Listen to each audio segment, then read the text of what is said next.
I found the black bone chicken soup from the auntie downstairs too greasy, so I poured it out for the stray cat to drink. At first, no one noticed. The cat still looked scrawny, but 3 months later, everything changed. Its size began to balloon, its fur gradually faded to snow white, and the neighbors started to gossip. After just 6 months, this cat had grown so strong it could warp my security door. A year later, it weighed a full 300 pounds, when it lay in my living room. I couldn't even walk past it. I was finally scared enough to call the police for help. The police arrived, followed by an expert from the animal department. He took one look at the massive white creature and his face instantly turned pale. "This is a white tiger," he said in an eerie tone, "a purebred white tiger, extinct for 91 years. What on earth have you done?" Just then, my phone rang. It was a call from my aunt. There was a knock at the door, 3 knocks, neither too soft nor too hard. I stared at the code on my screen, motionless. The knocking came again, this time 5 raps. There was a hint of urgency in it. I let out a sigh and got to my feet. Peering through the peephole, I saw Auntie China's face beaming with a smile. I opened the door. The rich aroma of chicken soup rushed to meet me. "Jet, the black bone chicken soup is freshly made. Drink it while it's hot." Aunt China was holding a thermal flask, her eyes crinkling into happy lines as she smiled. I stared at that thermal flask. "Not this again, Auntie China, thank you, but really, that's not necessary." "Nonsense, of course it is. You live alone, you can't just order takeout every day." She pressed the thermal lunchbox into my hands. "I saved this especially for you. All the good stuff is in there." I had no choice but to take it. It was heavy. "Make sure you finish it all. I'll come for the bucket tomorrow." With that, she turned and walked away, satisfied. I closed the door and set the insulated container on the entryway console. I opened the lid. A thick layer of yellow grease floated on top, completely obscuring the soup beneath. My stomach churned. I picked up the insulated food container and walked towards the balcony. In the corner of the balcony sat an old bowl. A scrawny orange cat, curled up beside it, heard the sound and looked up at me. It was a stray cat I had found 3 months ago. I slowly poured the contents of the thermos into the bowl. The dark chicken pieces and the greasy yellow broth quickly filled the bowl. The ginger cat stood up, walked over to the bowl, and sniffed it cautiously. Then it began to take small, tentative licks. I gave it a name, Scraps, because it only ate the soup and the bits of meat that Aunt China brought over. I took the empty thermos back to the kitchen. "Rinse it clean with water. Tomorrow morning, I'll hang it on the doorknob. Aunt China will pick it up. Then the day after tomorrow, she'll knock on my door again with a new, full thermos, 3 times a week." It's been going on for 2 months, ever since she moved in downstairs. I tried to say no. I told her I was perfectly happy with takeout. She said all takeout food is made with gutter oil. I told her my stomach is sensitive and I can't handle greasy food. She insisted that black bone chicken is the best for the stomach, and the fat is the essence. I said I have a business trip and won't be home for a week. She said it's fine.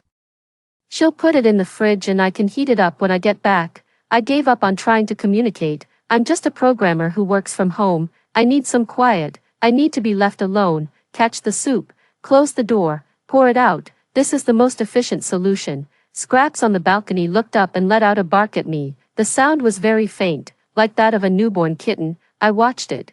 This cat was strange. Any ordinary stray cat would have fattened up long ago after 2 months of such a rich, nutritious chicken broth diet. It didn't. It was still scrawny, with its ribs clearly visible. Its fur just seemed a bit shinier. I didn't think much of it. Back in my room, I continued writing my code. The knocking did not come again. The world was very quiet. 3 months had passed. Everything had changed. The change began with Scraps. Its body began to swell uncontrollably. It was no longer the scrawny orange cat. Its body had elongated, its limbs growing thick and powerful. The once orange fur had largely faded away. The new coat was pure white, with a strange, luminous sheen. Only a few faint orange patches remained on its back, like paint that hadn't been washed off properly. I first noticed this change a month ago. That day, as I was pouring out some soup, it leapt onto the balcony railing. Its movements were so agile. It was nothing like a cat. It was more like a miniature leopard. I was stunned. It looked back at me and let out a low, rumbling growl from its throat. The sound was no longer the mew of a kitten, it was a dull, rumbling noise. A sudden chill ran down my spine. From that day on, I began to observe it closely. I've noticed it's been eating more and more. It used to take a whole day to finish a thermos of soup, now it polishes it off in a single meal. After eating, it just flops down on the balcony to sleep. It wakes up and paces back and forth on the narrow balcony. The neighbors have started talking. Jet, what are you keeping on your balcony? It's growing so fast. Yeah, it's white. I caught a glimpse last time, and it's pretty big. I could only give a vague answer. Just a stray I picked up. That's quite an unusual breed. What do you feed him? I just smiled and said nothing. I can hardly say I was raised on the black-bone chicken soup from that kind-hearted Auntie China you all talk about. Today, Auntie China came by again. Same time as always. Same thermal container. Jet, open the door. I steeled myself and opened the door.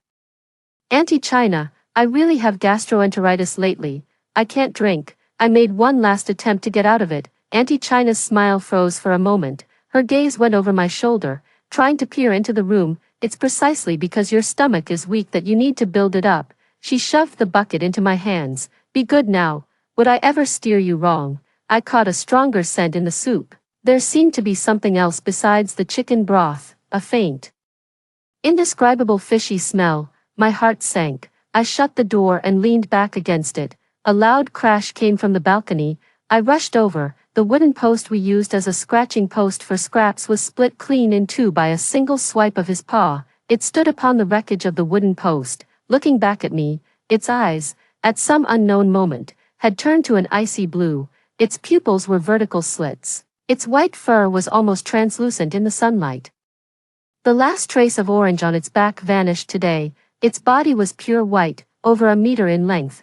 It was powerfully built and muscular. This was definitely not a cat. The thermos in my hand nearly slipped to the ground. A wave of icy fear washed over me. What kind of creature have I been raising? What on earth have I done? Half a year. Things have spiraled completely out of my control. Scraps. No, I can't call him Scraps anymore. I have no idea what it is. All I know is, it's a colossal beast now. When it sprawls out in the living room, I have to squeeze sideways between it and the sofa. It can't even fit on the balcony anymore. The balcony door was too narrow for it. It decided my living room was its new den. My sturdiest leather sofa became its personal scratching post. It's covered in deep claw marks. The most terrifying thing is the door. My security door is the most expensive model the developer installed. Yesterday morning, I went out to take out the trash, thinking I was going to leave it locked inside. It anxiously followed me out. The moment I closed the door, it threw its body against it. A deafening crash. The heavy security door bulged outward. A gap appeared between the door and its frame, preventing it from closing. I was completely stunned. I had to spend $2,000 to call a locksmith, who used specialized tools to pry the door back into place. When the locksmith left, he had a really strange look in his eyes. Buddy, did a car hit this door or something? I can't explain it. I'm starting to get scared. What I'm afraid of isn't that it will hurt me. It's still quite gentle with me. It would rub its massive head against my leg. A rumbling purr, like a tractor, would come from its throat. What I feared was that I could no longer hide it. The downstairs neighbors started to complain. They complained about strange animal howls coming from my place in the middle of the night. They said there's always the sound of something heavy walking around on my ceiling. The property manager has called me 3 times about it. All I could do was keep apologizing and promise to be more mindful. But how was I supposed to know? How am I supposed to keep some unknown beast quiet? Aunt China is still delivering her soup. Now, she's bringing it in the largest thermos you can get. She said, Jet, you haven't been looking well lately, so I've added a little something special for you. As the increasingly heavy, metallic scent filled the air, my hands began to tremble. I didn't dare feed it anymore. But if I didn't feed it, it would grow restless, banging its head against the wall, tearing at the sofa with its claws. I had no choice but to grit my teeth and pour that greasy, fishy-smelling broth out for it. It ate with obvious relish. Today, I completely fell apart. I came home from work and found it sprawled out on my bed. The latex mattress I spent over $10,000 on now had a huge, deep dent in the middle from its weight. It saw me and got to its feet. Then it stretched with a big, lazy yawn. Its claws shot out from its paw pads.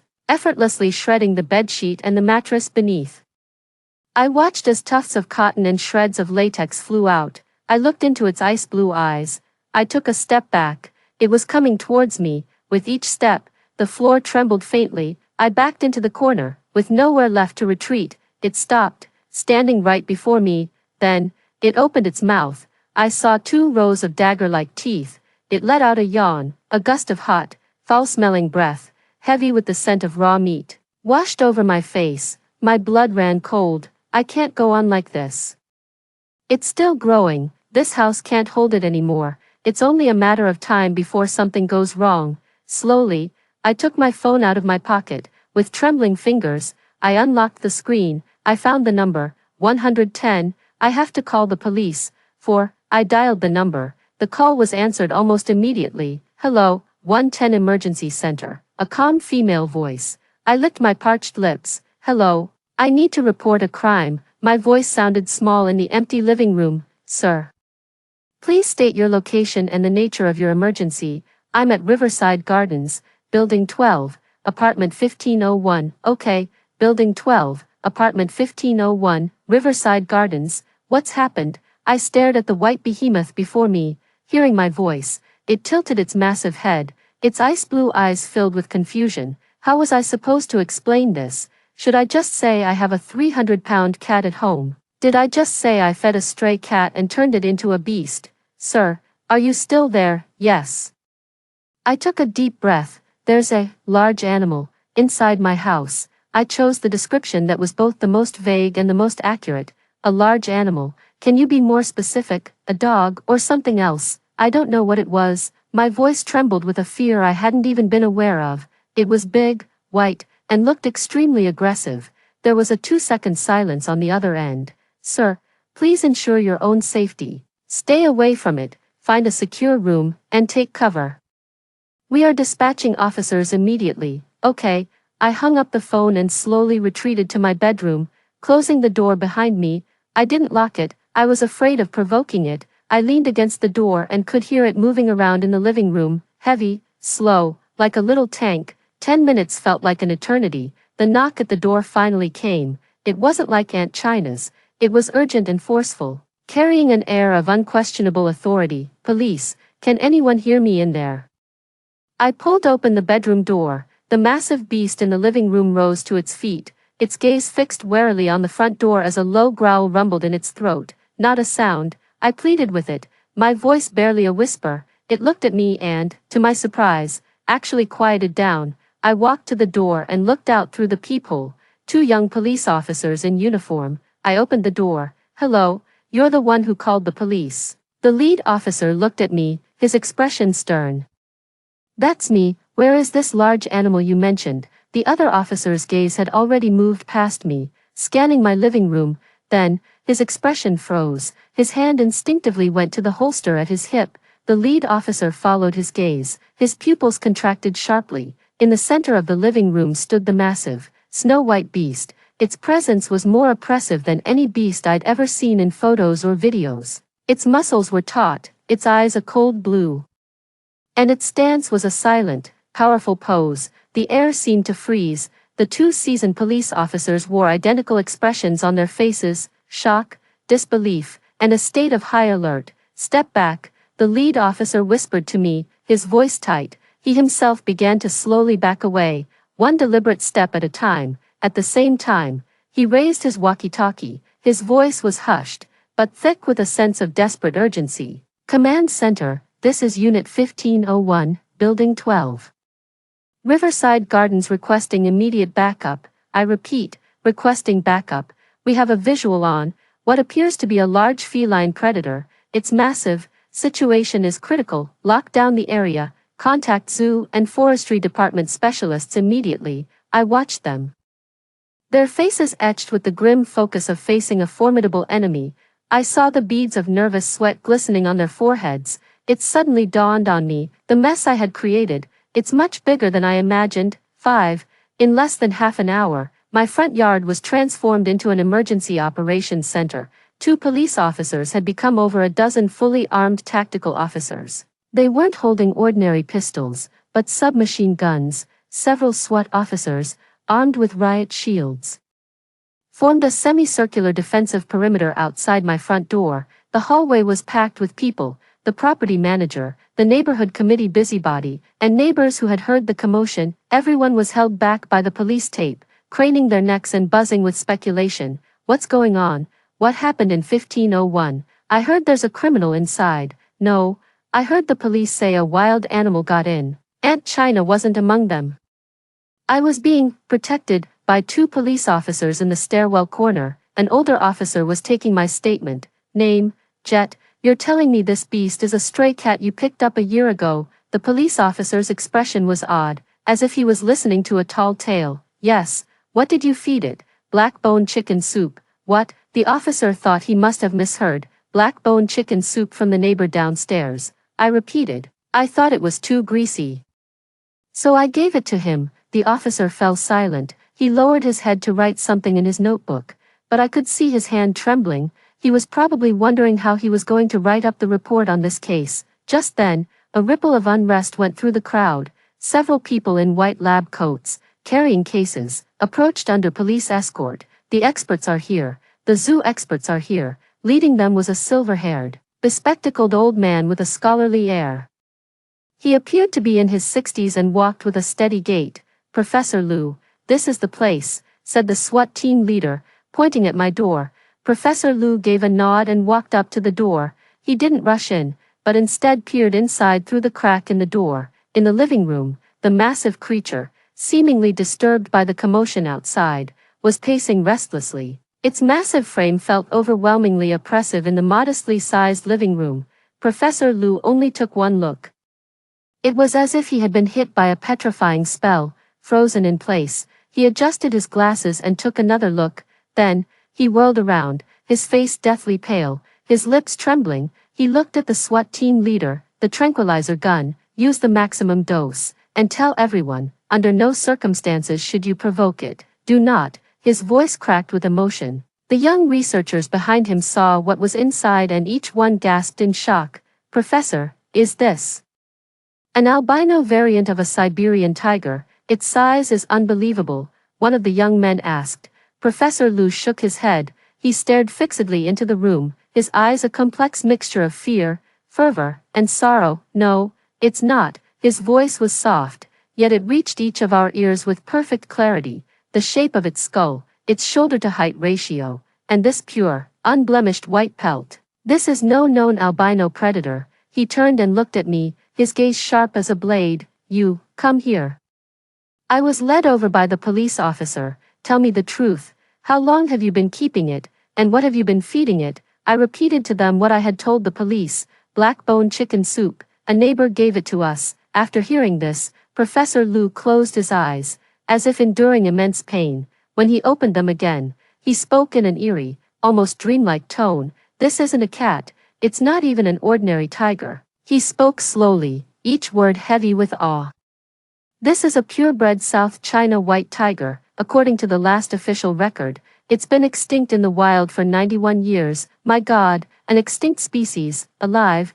What on earth have you done to it? How did it grow so large? A deathly silence fell over the hallway. Everyone was stunned into silence by the news. Extinct for 91 years, a pure-blooded white tiger. I stared at the 300-pound behemoth in my living room, my mind completely blank. What I'm raising is not a cat. I'm raising a walking, Grade 1 National Protected Artifact, a miracle that was declared extinct. Just then, my phone in my pocket began to vibrate frantically. The shrill ringtone was especially piercing in the deathly silent hallway. With trembling hands, I took it out. 2 words flashed on the screen. Anti-China. 6. All eyes were fixed on my phone. Professor Liu's gaze was particularly sharp. Answer it. That was all he said. My finger felt as heavy as lead.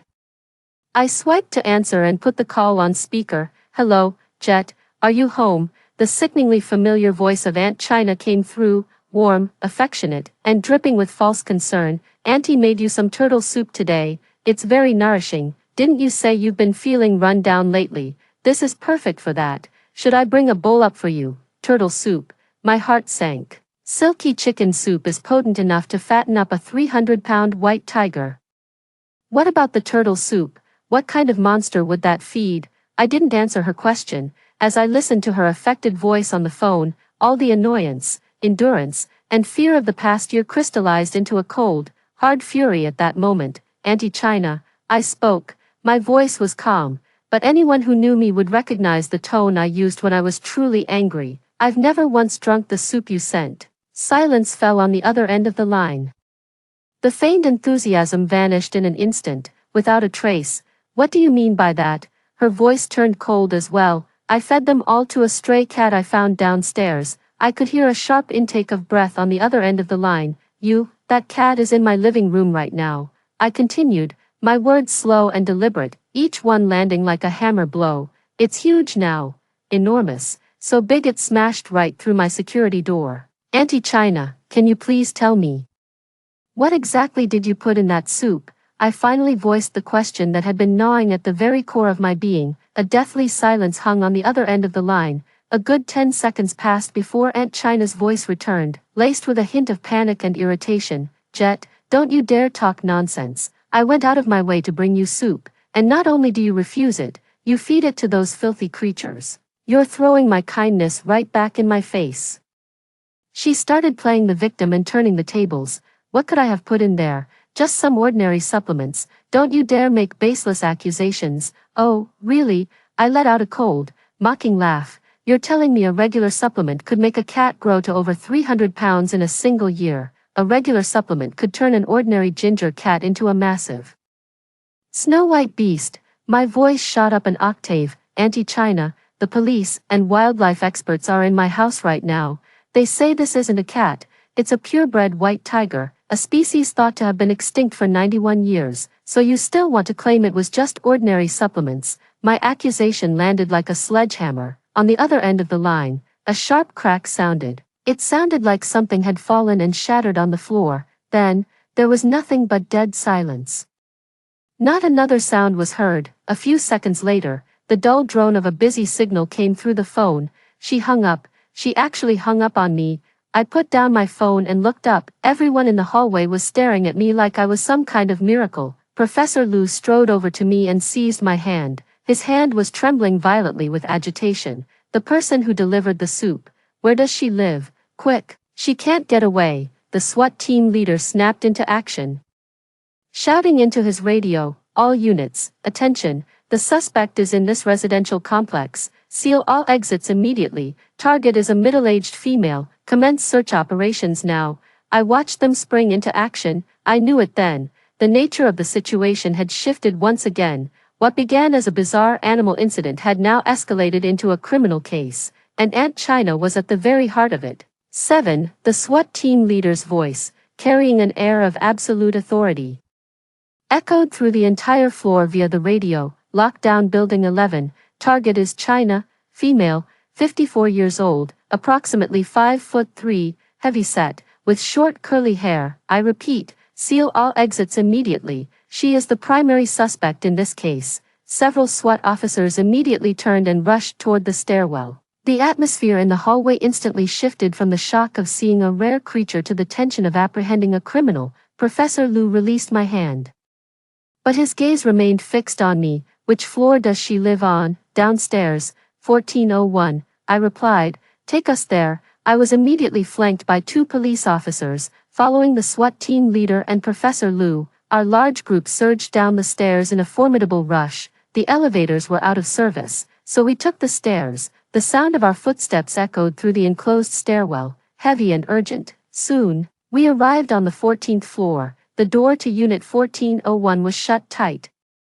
That security door, identical to the one at my own home, now looked like the gaping maw of a silent beast. The SWAT team leader stepped forward and pounded on the door. Open up, police. No one answered. A deathly silence came from within. China, we know you're in there. Open the door for questioning. Still no sound. The SWAT team leader turned and gave a nod to an officer carrying a tool bag. The officer immediately stepped forward, pulled various tools from the bag, and began the technical process of picking the lock. The surrounding neighbors had been evacuated, leaving the entire floor deserted except for us. I stood at the back of the crowd, my heart pounding. I pictured Aunt China's face behind the door, plastered with that fake smile. and wondered what expression she wore now, panic, malice, or despair. 10 minutes later, a soft click sounded as the lock was turned. 2 SWAT officers, armed with riot shields, led the charge and forcefully kicked the door open. Freeze, police. However, they were met with a completely empty living room. The interior was spotless, with furniture neatly arranged, and freshly washed clothes were hanging on the balcony. It looked like the home of the most ordinary housewife imaginable, but everyone noticed a strange smell. It wasn't the rich scent of chicken broth that usually clung to Aunt China. It was a complex odor, a mixture of Chinese herbs, damp earth, and something like raw meat, oppressive and ominous. No one here. The SWAT team that went in to search reported back quickly. No one in the bedroom, no one in the kitchen, and no one in the bathroom either. The SWAT team leader frowned. She got away. She can't have left the compound. Another officer said, our men have all exits covered. There's no way she could escape. Professor Liu paid no attention to their discussion and walked straight into the kitchen. I followed him. Auntie China's kitchen was a world apart from the quiet, empty one in my own home. 7 or 8 clay pots of various sizes sat on her stovetop. The walls were covered with all sorts of dried goods I couldn't even name. On the chopping board sat a huge wooden basin, soaking some black roots and tubers that had turned the water a deep brown. Professor Liu walked up to a massive, unwashed stockpot and leaned in to take a sniff. This is it, he said, his expression turning grave.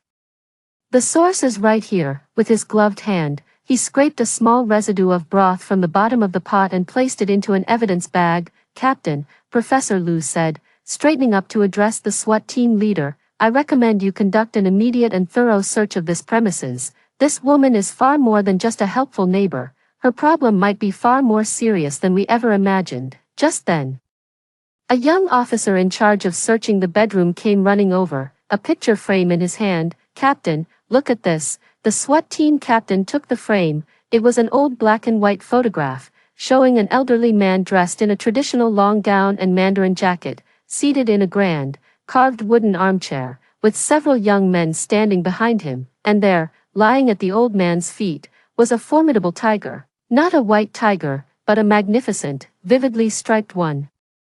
The tiger was equally massive, with a fierce gaze, yet it lay docilely at the old man's feet, as obedient as a tame dog. In the lower right corner of the photograph, a line of small regular script is written in brush and ink. Qin's Menagerie, Winter of the Gengzi Year, 8. Qin's Menagerie. Those 5 words landed like a boulder in the hearts of everyone present. Professor Liu snatched the photo, holding it up before his eyes, his fingers turning white from the force of his grip.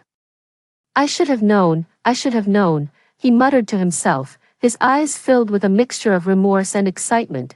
There are scattered records in ancient texts, around the late Qing and early Republican era. In the southern Guangdong region, there was a mysterious family named Qin. They were masters of an esoteric art for rearing fierce beasts, enabling them to grow to extraordinary sizes while maintaining a docile temperament. They called it the Qin family husbandry method. I always thought it was just a folk legend. I never imagined it was actually real. The SWAT team captain's expression also turned deadly serious. A family that treats a tiger like a household pet. The implications here go far beyond a simple criminal case. Get a search warrant. Now, tear this place apart. The captain ordered, notify forensics. I want this place swept from top to bottom, leave no stone unturned. More specialists flooded into apartment 1401, armed with an array of sophisticated equipment. They began to comb through every inch of the room. Soon, they made a new discovery. Report, anomalous density detected in the study wall. Report, multiple unknown alkaloid compounds detected in the kitchen drain. Report, a hidden compartment was found under the bedroom bed, containing a large sum of cash and several passports, none of which were in China's name. All the clues pointed to the most unlikely place, the study. Inside the study stood a massive rosewood bookshelf, crammed with all sorts of books on health and cooking. A technician, holding a device similar to a wall scanner, was carefully examining the wall behind the bookshelf. It's hollow right here, he said, pointing to a section directly behind the bookshelf. Several SWAT officers immediately stepped forward and worked together to shift the heavy bookcase aside. The wall behind it looked no different from the rest, but Professor Liu walked up, reached out, and began feeling along the wall's surface. His fingers stopped at a particular spot, and then he pressed down firmly. Boom, rumble, a low, heavy mechanical sound rumbled to life. The wall itself began to slide open from the center, parting to reveal a pitch-black opening, a wave of even thicker, more pungent and foul air gushed from the opening, forcing those at the very front to instinctively take a step back. Below the cave entrance, a set of stairs descended into the earth. Lights on, the SWAT officer switched on a high-powered flashlight and shone it inside. The beam of light cut through the darkness, revealing the scene below and leaving everyone speechless. This isn't a storage room at all, it's a semi-basement, spanning a good 70 or 80 square meters. And it's been converted into a horrifying breeding facility. Lined up against the walls were rows of iron cages of various sizes. Some of the cages still contain traces of animal fur and excrement. In the center of the basement stood several massive stainless steel vats and an industrial-grade meat grinder. The vats contained an unknown liquid, its surface slick with a layer of grease, bubbling and gurgling as if undergoing some form of fermentation. On the innermost wall hung a large animal hide. It was a complete tiger skin, but its color was an eerie, ashen white, the stripes blurred and indistinct. It looked like a failed experiment. Beside the animal hide, a line of wild cursive script was written in brush and ink. 7th iteration of the feeding formula. Feed with century-old blood Ganoderma, supplemented with the vital essence of living creatures. Effects become visible within 3 months. Mastery can be achieved within a year. It is a pity that the white strain is so rare to find. This is a heaven-sent opportunity. We must not fail the legacy of our ancestors. The signature was none other than China. A cold sweat instantly drenched my back. Century-old blood Ganoderma, living essence. Professor Liu read the words on the wall, his voice trembling. A lunatic. She's an absolute madwoman. She's not raising a pet. She's using dark arts to forge a monster. He strode quickly to a stainless steel barrel. Using a long glass rod, he dipped it into the liquid inside and brought it to his nose to smell. Yes, this is the smell, he said, turning to look at me with an inscrutably complex expression. These were the main ingredients in the soup she sent you. The black-boned chicken and soft-shelled turtle were just to mask the foul stench of these things and provide basic protein. She was using you as a test subject for her feeding formula. Or rather, she was using that white tiger on your balcony as her test subject. It finally dawned on me why Auntie China would show such excessive warmth to a complete stranger like me, her neighbor. She wasn't concerned about me, she was, through a floorboard, nurturing what she saw as a godsend. What she brings up every day is no loving, nourishing soup at all. It's bucket after bucket of bizarre feed, meticulously concocted from unknown materials, potent enough to alter biological forms. And I'm just the diligent tool, the one who helps her feed the national treasures, day in and day out. I recall the fervent look in her eyes each time she delivered that soup. It wasn't concern, it was anticipation. I can't wait for her masterpiece to be completed. A chill shot up from the soles of my feet to the crown of my head. This woman is not human, she is a raving devil, hiding beneath the skin of an ordinary person. 9. The discovery in the basement escalated the entire case to a whole new level. The SWAT team leader immediately reported to the command center, requested the formation of a special task force, and issued a top priority arrest warrant for China. And for now, my part in this is over. I was taken back to my own home, but 2 police officers were stationed at the door. Officially, they were there for my protection, but in reality, it was also a form of surveillance. In the living room, the massive white tiger had been sedated by a professional veterinary team. It lay quietly on the floor, like a small, snow-white mountain. Even in its slumber, the profound, innate majesty emanating from its very bloodline was still awe-inspiring. Professor Liu and several researchers were conducting a preliminary physical examination on it with the utmost care. They used various instruments to scan its body, collecting samples of its fur, blood, and saliva.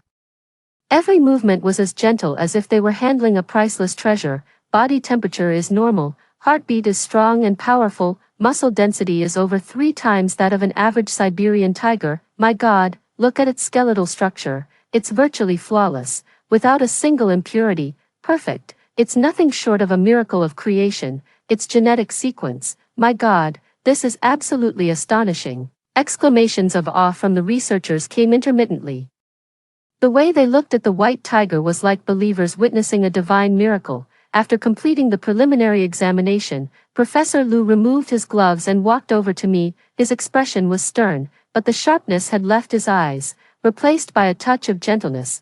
Comrade Jet, on behalf of the National Wildlife Protection Center, I'd like to express our gratitude to you. He extended his hand to me. I was taken aback, instinctively reaching out to shake it. Thank you. I was a bit confused. I almost killed it, and I broke the law. No, Professor Lu shook his head, his hand firm. You didn't break the law. According to the wildlife protection law, accidentally rescuing a nationally protected animal and reporting it promptly afterwards is not a crime. It's actually a commendable act. What's more, you didn't save just any ordinary protected animal.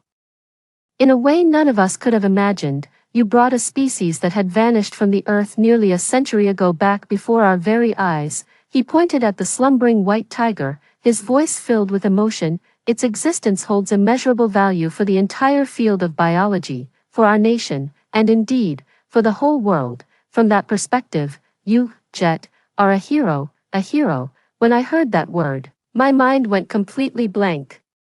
I'm just a programmer who doesn't want to drink any greasy motivational soup. All I wanted was to code in peace. How did I end up a hero? Of course, the whole affair is truly bizarre, and there are many aspects that require investigation, Professor Lu continued, but please believe me, the nation and its people will not forget your contribution. With that, he patted me on the shoulder. Next, this white tiger needs to be transferred to the special conservation facility at our center. It has the most professional team and the most suitable living environment for it. The relocation process will be quite complex.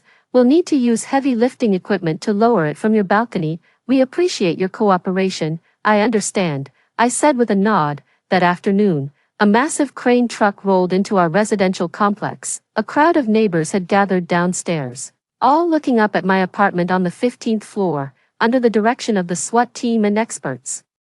The sleeping white tiger, wrapped in a massive, specially made safety net, was slowly lowered from my balcony. As that snow-white figure appeared suspended in mid-air, the crowd below erupted in gasps of astonishment. Everyone pulled out their phones to capture this scene straight out of a myth. I stood on the balcony, watching it drift further and further away. A sudden emptiness opened up inside me. That cat, who'd eaten my scraps for a year, that big creature who turned my home upside down, was just gone. It seems my life can finally return to peace. But I knew, there was no going back. That evening, Professor Lu came to see me again. Comrade Jet, I have a rather presumptuous request. He looked weary, yet his spirits were high. The white tiger has arrived safely at the base, but its emotional state is highly volatile. It refuses to let anyone near, isn't eating or drinking, and keeps roaring, as if searching for something. A thought struck me. Is it looking for me? Professor Lu nodded. Our analysis suggests that during this past year of you caring for it, it has come to see you as its only family. The trust imprinted during its early development is something that can't be replicated or replaced later on. He looked at me, his eyes filled with earnest sincerity. Therefore, we'd like to formally offer you a position as a special consultant for our conservation center. I hope you can put your work on hold temporarily and come with us to the base to help the white tiger through its initial adjustment period. The state will compensate you for all your losses, including lost wages and missed work, at double the rate. Furthermore, in recognition of your immense contribution to this incident, the center will also apply to the state for a substantial special bonus on your behalf. I looked at Professor Lu's sincere face. I remembered the way the colossal beast nudged my pant leg with its massive head. I remembered its icy blue eyes, full of dependence, looking at me. I barely hesitated. All right, I'll go with you. My life, which began with a bowl of chicken soup I never wanted, veered completely into a direction I had never imagined, and that instigator, China, her life on the run was about to come to an end. Just as I agreed to Professor Lu's request, my phone rang. It was the SWAT team leader in charge of the case. Mr. Jet, I have good news. Our team intercepted China at the toll booth on the way out of the city. She's in custody. 10. I was taken to the interrogation room at the municipal police headquarters, not as a suspect, but as the most crucial witness. The SWAT team captain personally received me and poured me a cup of hot water. China is being tight-lipped. Refusing to say a word, he said with a grave expression. She only claims she meant well but messed up, insists she knows nothing about what was in the soup, and even turned the tables, accusing you of making a false accusation. I held the warm paper cup and remained silent. We know she's lying, the evidence from the basement is more than enough to convict her, but we want the full truth, especially the ingredients and mechanism of that feeding formula. It's crucial for us to understand by whose physical condition. The SWAT team captain looked at me. We'd like you to meet with her. Sometimes, a psychological breakthrough is more effective than any interrogation technique. Okay, I agreed. I walked down a long corridor and stopped in front of a door fitted with one-way glass. The interrogation room was on the other side. China was seated in the interrogation chair, her hands cuffed to the table. She was still wearing the same clothes she had on when arrested, her hair slightly disheveled. The insincere smile was gone from her face. In its place was a cold, stubborn silence. She looked like an ordinary middle-aged woman, sulking after having done something wrong, but only I knew what a mad soul lay beneath that skin. I pushed the door open and walked in, hearing the noise. She looked up, seeing it was me. Her pupils contracted for a moment before settling back into a deathly calm. I ignored the officer beside me, walked straight over, and sat down across from her. Only a cold metal table stood between us. I just came from the conservation base, I began, my voice quiet but clear. China's eyelid twitched. He's in a bad way, I said, looking her straight in the eye and enunciating each word. He won't eat or drink, and he snarls at anyone who comes near. The enclosure at the base is made of special grade steel, and it's covered in claw marks from him. Is he looking for you? No, he doesn't know you. He's looking for the person who brought him his broth every day. He's looking for me. I stated the facts, my tone devoid of anger, carrying only a calmness she couldn't bear. Professor Liu says he has severe stress-induced trauma from the sudden, drastic change in his environment, and because the sustenance he'd come to rely on was abruptly cut off. Feeling pretty pleased with yourself, are you? I leaned in slightly. You succeeded, with your secret formula. You created a monster of immense physical power but crippling mental fragility. It's dependent on your concoctions, like an addict hooked on their poison. That's a lie. China finally spoke up, her voice sharp. Everything I fed it was highly nourishing, rare and precious ingredients. How could they possibly be harmful? Is that so? I sneered. Then let me tell you now. It's in agony. It endures a torment we can't even comprehend, every single day. That feeding method you're so proud of didn't grant it a new life. It's a curse. Her face turned ashen, her lips trembling, unable to form a complete sentence. You think you're carrying on your ancestors' legacy? No, you're just a selfish, sadistic coward hiding in a dark basement. My voice grew colder, sharp as an icicle, and drove straight toward her. You call it your masterpiece, your pride and joy, yet you don't even have the guts to feed it yourself. You dumped it on me, a stranger in your eyes, a convenient tool for you to use. What goes through your mind every day, listening through the floorboards as it grows, as it crashes against the walls? Are you dreaming of your grand achievement, fantasizing about parading a divine beast before the world, showing off the miraculous skill of the Qin family? You ruining my life, that's nothing, but you ruined it. My fist clenched under the table. It could have been an ordinary cat, or an ordinary tiger, living free, but you turned it into your experiment. A monstrous miracle. Now it's a national treasure, locked in a cage, bled and studied every single day. Is this the destiny you wanted for it? China's psychological defenses crumbled, piece by piece, under the weight of my words. The color drained from her face, the stubbornness in her eyes dissolved into vacancy, then finally curdled into a look of pure, venomous hatred. It was all you, she suddenly shrieked. Like a trapped animal, you destroyed my life's work, Jet.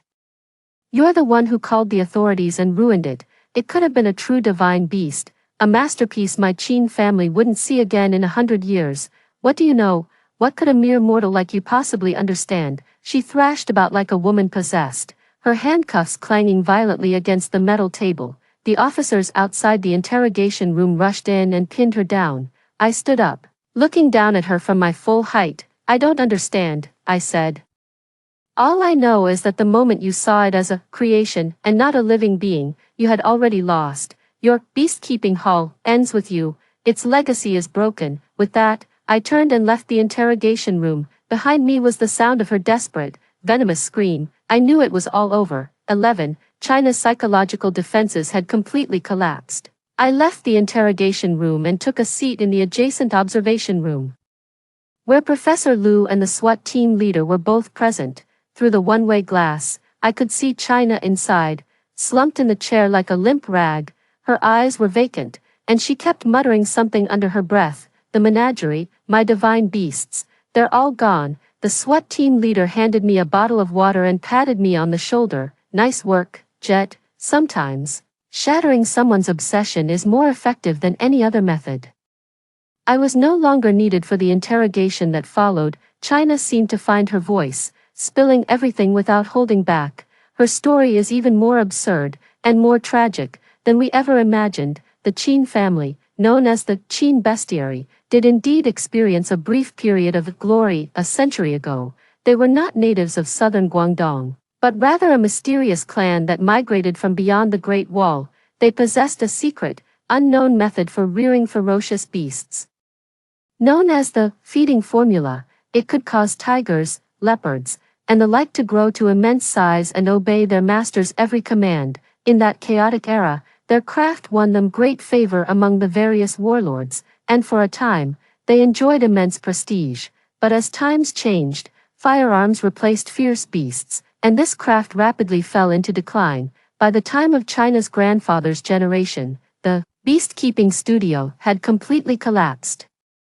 To escape the ravages of war and the subsequent political purges, they were forced to conceal their identities and scatter to the winds. That once proud art of husbandry became an unspeakable secret and a heavy burden to bear. China was the last heir to the beast-keeping pavilion. On his deathbed, her father placed the tattered Manual of Husbandry into her hands, telling her that restoring the Qin family's glory was her life's mission.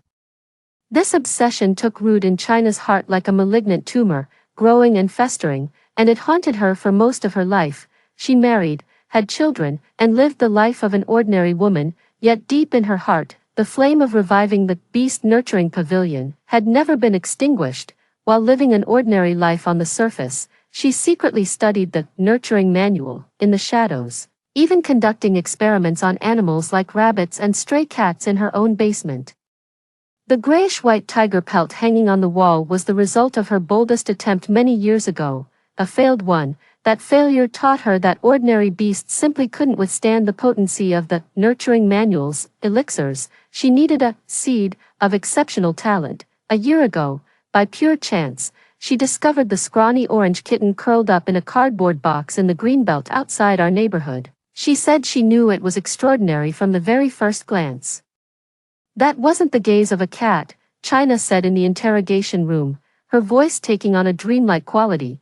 That was the gaze of a king, frail, perhaps, but the nobility in its bloodline was unmistakable. She was overjoyed, convinced this was a gift from the heavens. After observing for a few days, she realized the little tiger was critically weak and wouldn't survive much longer. She didn't dare take it home. The risk was far too great. That's when she noticed me. A reclusive programmer who almost never interacts with the neighbors, a perfect, trouble-free foster parent. A meticulous, almost diabolical plan took shape in her mind. She proactively moved into the apartment below mine, posing as an overly enthusiastic neighbor, and began bringing me soup under the guise of caring for me. She knew I wasn't one for socializing, and she was right that I'd never drink those greasy soups. She even rummaged through the trash bin outside my door, confirming how I disposed of the soup. When she saw me pouring the soup out for that little tiger to drink, she knew her plan had worked. Every day, she meticulously calculated the dosage for the soup, constantly refining the formula based on the instructions in the feeding manual. The fermentation vats in the basement were the tools she used to produce the core medicinal catalyst for her feeding formula. As for the ingredients of that catalyst, she remained tight-lipped, claiming it was a family secret. However, police forensics detected DNA from multiple animal species in her meat grinder, including several protected ones, separated by just a ceiling. She quietly tended to her mythical beast. She was ecstatic with each sign of its growth and thrilled by every mutation it underwent. Her original plan was to wait until the white tiger had fully matured, Then, she would drug me, spirit the tiger away without a trace, and transport it to a remote mountain base she had already secured, completing the final step in her family's revival. She had even lined up overseas buyers,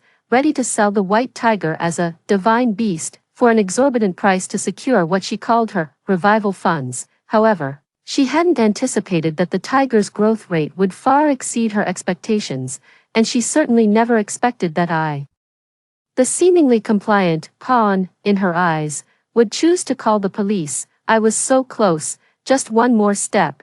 In the interrogation room, China buried her face in her hands, letting out a choked sob. There wasn't a trace of remorse in that cry, only pure, seething resentment and bitter frustration. I silently switched off the listening device. I have no desire to hear this woman's story any longer, a lunatic, twisted by family obsession and utterly devoid of humanity. Her fate is to spend the rest of her days behind bars. As for me, my new life with that white tiger is just beginning. 12. I left the municipal bureau. The sunlight outside was warm and bright, washing over me and dispelling the chill I'd carried from the interrogation room. Professor Lu's car was waiting right at the entrance. The car was quiet on the way back. Professor Lu seemed to notice my exhaustion and spoke up. China's case has been handed over to the judicial authorities. Based on the evidence we provided and her illegal activities in the basement, with multiple charges combined, she's looking at a minimum of 15 years in prison. The name, Chin's Beast Feeding Studio, will be consigned to the dustbin of history. I nodded, feeling a great weight lift from my shoulders. As for the ingredients in those feeding formulas, Professor Lu sighed. We're still analyzing them. Preliminary findings indicate they contain large quantities of unknown hormones that stimulate organism growth, along with some addictive neurotoxins. This has caused irreversible damage to the white tiger's body. Its future health prospects are not good. That's also why it's so irritable now and so heavily dependent on those soups. My heart tightened. Can it be cured? We will do everything in our power. Professor Lu's expression was resolute. We've assembled a national task force of the top veterinarians and biologists. That's precisely why we urgently need you. You're the only person it trusts. Your presence is the most critical component of the treatment plan. The car sped along, quickly leaving the city behind and entering an area surrounded by mountains. Over an hour later, we arrived at a massive, heavily guarded compound with armed police officers stationed at its entrance. A sign hung at the gate read, National Rare Species Conservation and Research Center. This was to be the white tiger's new home. Once inside the base, I discovered a whole new world lay within. This place feels less like a zoo and more like a high-tech ecological laboratory. Behind the massive glass walls are habitat zones simulating various natural environments. Researchers in white lab coats moved about, their expressions a mix of haste and intense focus. Professor Lu led me to a separate office building and into a room. He took a document and a red booklet from the drawer and handed them to me. Comrade Jet, this is a document jointly issued by the relevant national authorities. I opened the document, and the first thing I saw was the title printed in bold font, Decision on commending Comrade Jet for his significant contribution to the discovery and protection of the extinct species, South China tiger. The document was lengthy, providing a detailed account of the entire incident and offering high praise for my actions. At the end of the document were the specific reward measures. In recognition of Comrade Jet's immense contributions, it has been decided to confer upon him the honorary title of National First Class Protected Model Hero, and award a one-time bonus of 5 million renminbi. 5 million. I looked at that string of zeros, and it all felt a bit surreal. I just don't feel like having any of that inspirational talk. The money is a token of the nation's appreciation, an acknowledgement of your actions, Professor Lu said with a smile, but more importantly, it's this. He pointed at the red booklet. I opened the folder, and inside was a meticulously crafted ID card. There was my photo, my name, and below that, a line of text indicating my position in embossed gold lettering. National Rare Species Conservation and Research Center, Special Advisor, Jet, starting today, you are officially one of us, Professor Lu said. Your salary and benefits will match those of the center's highest-ranking researchers. We have prepared an expert apartment for you, so you needn't worry about any living arrangements. Your sole task is to help us take good care of it. Holding that weighty work ID, a whirlwind of emotions swept through me, in just a few short days. My life was turned completely upside down. I went from being a reclusive programmer to a national hero, a multimillionaire with the title of special advisor, and it all started with that bowl of black bone chicken soup I poured down the drain. Come on, I'll take you to see it. Professor Lu led me through several security checkpoints to a massive indoor arena. The entire arena was partitioned by thick, bulletproof glass.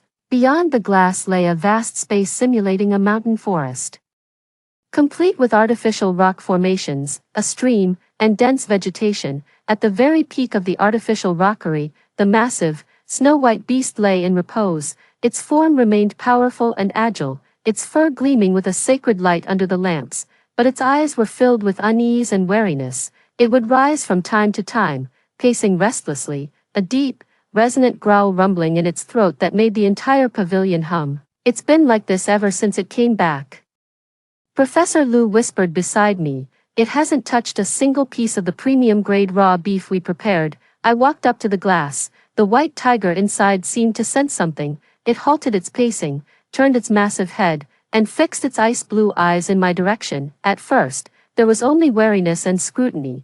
After a few seconds, the ferocity and unease in its eyes gradually faded away. In their place came a look of confusion, a glimmer of recognition. Slowly, it descended from the artificial rockery. Its steps were heavy, yet tinged with hesitation. It walked up to the glass wall, and we stood there, separated by the thick pane, our eyes meeting, its massive head tilted slightly, as if trying to confirm something. Then, it let out a low, mournful whimper. The sound was no longer a roar, but one filled with grievance and dependence, like a lost child who had finally found their way home. It gently pressed its head against the cold glass wall, a familiar, tractor-like purr rumbling in its throat. In that moment, my nose tingled with emotion. I knew then that my new life had truly begun. 13, I've officially started my new job.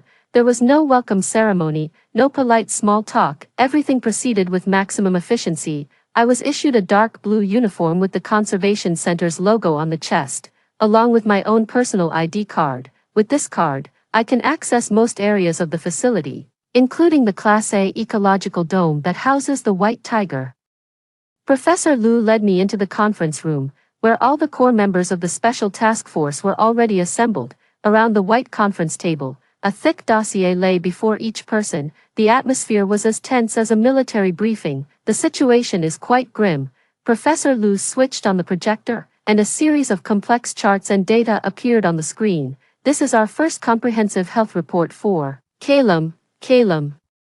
This is the new name Professor Lu gave to the white tiger. He said it was as majestic as the Calum Mountains and carried the weight of Chinese mythology, and that continuing to call it scraps would be a desecration. I stared at the curves and terms on the screen that meant nothing to me, but the red arrows and warning symbols beside them spoke volumes about the severity of the situation. China's formula is, in essence, an extremely aggressive biological catalyst, explained a bespectacled, middle-aged expert, pointing at the screen. It forcibly activates Calum's growth genes in a short period, depleting nearly all of its life potential. Its metabolic rate is 5 times that of a normal tiger, placing an immense strain on its heart. Congestive heart failure could occur at any moment, a younger female researcher added. The bigger issue is addiction. We've isolated a structurally complex alkaloid from its blood sample. This substance acts directly on the central nervous system, creating a powerful dependency. Now, with the supply suddenly cut off, it's suffering severe withdrawal. The agitation and roaring you're seeing are just the beginning. A heavy silence fell over the conference room. Every face was etched with profound gravity. What we were facing was not a healthy beast, but a patient, forcibly accelerated, covered in wounds, and addicted to drugs. Standard withdrawal medications are almost useless on it. Its physiology has diverged significantly from that of a normal tiger. Physical sedation carries too high a risk. The anesthesia dosage is extremely difficult to calibrate. The slightest overdose would be fatal. It's refusing to eat or drink. At this rate, dehydration and starvation will kill it long before the withdrawal symptoms do. One piece of bad news after another came crashing down like hail. I sat in the corner, my palms slick with cold sweat. I had always believed that once we caught China, it would all be over, but only now do I realize that the real battle has just begun. The only way is substitution therapy, Professor Lu concluded decisively, his voice leaving no room for doubt. We must develop a nutrient solution that can both replenish its body's required energy and gradually replace the function of that alkaloid, helping it safely navigate the withdrawal period. The biggest challenge with this plan, he turned his gaze settling on me, is how to get it to eat voluntarily, and then, everyone's eyes were on me. In that instant, I understood my worth. I'm not a scientist, nor am I a veterinarian. In this team of top-tier experts, my one and only crucial role is to be the person who can get Calum to let his guard down and open his mouth. I understand, I said, standing up. What should I do? Professor Lu handed me a set of sterilized protective gear.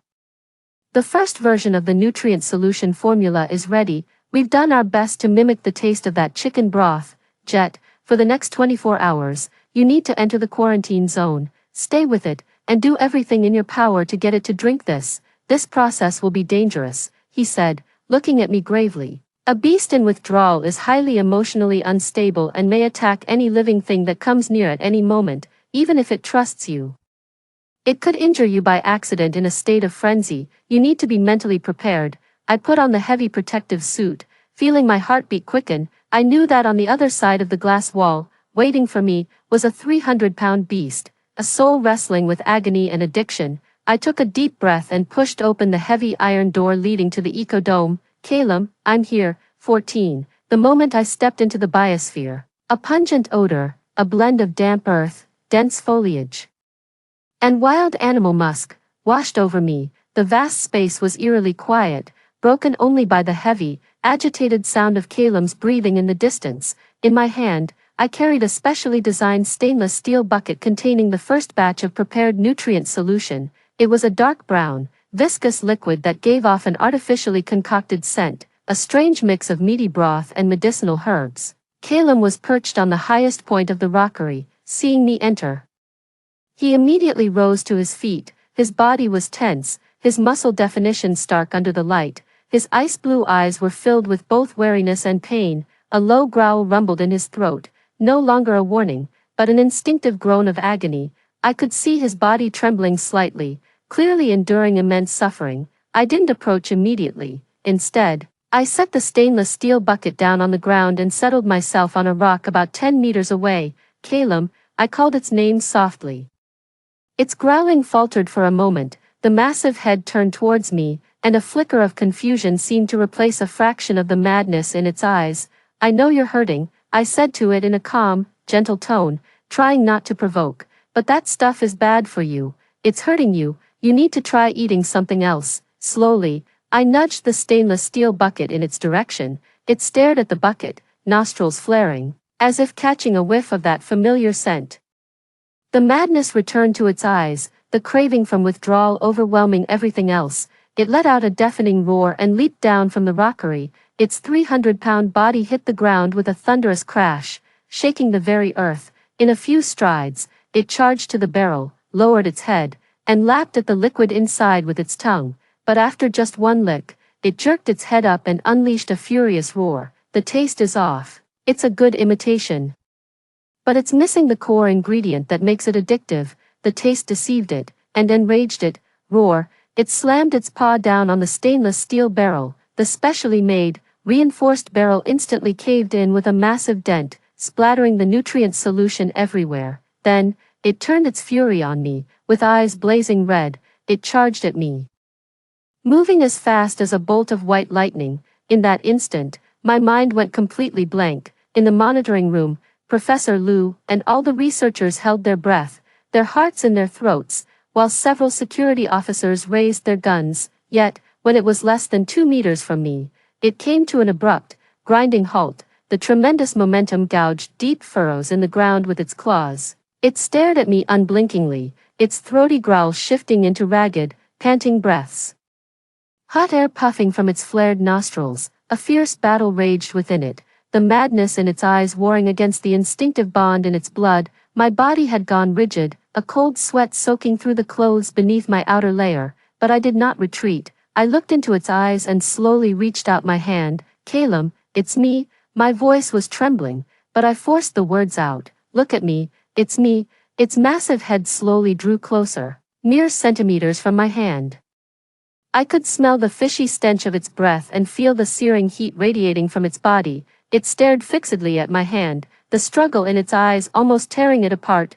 Finally, the growl in its throat gradually subsided. With great care, it extended its barbed tongue and gave a gentle lick to the back of my hand, rough, warm, then, as if it had spent its last ounce of strength, its massive body collapsed with a heavy thud, coming to rest at my feet and letting out a weary, exhausted whimper.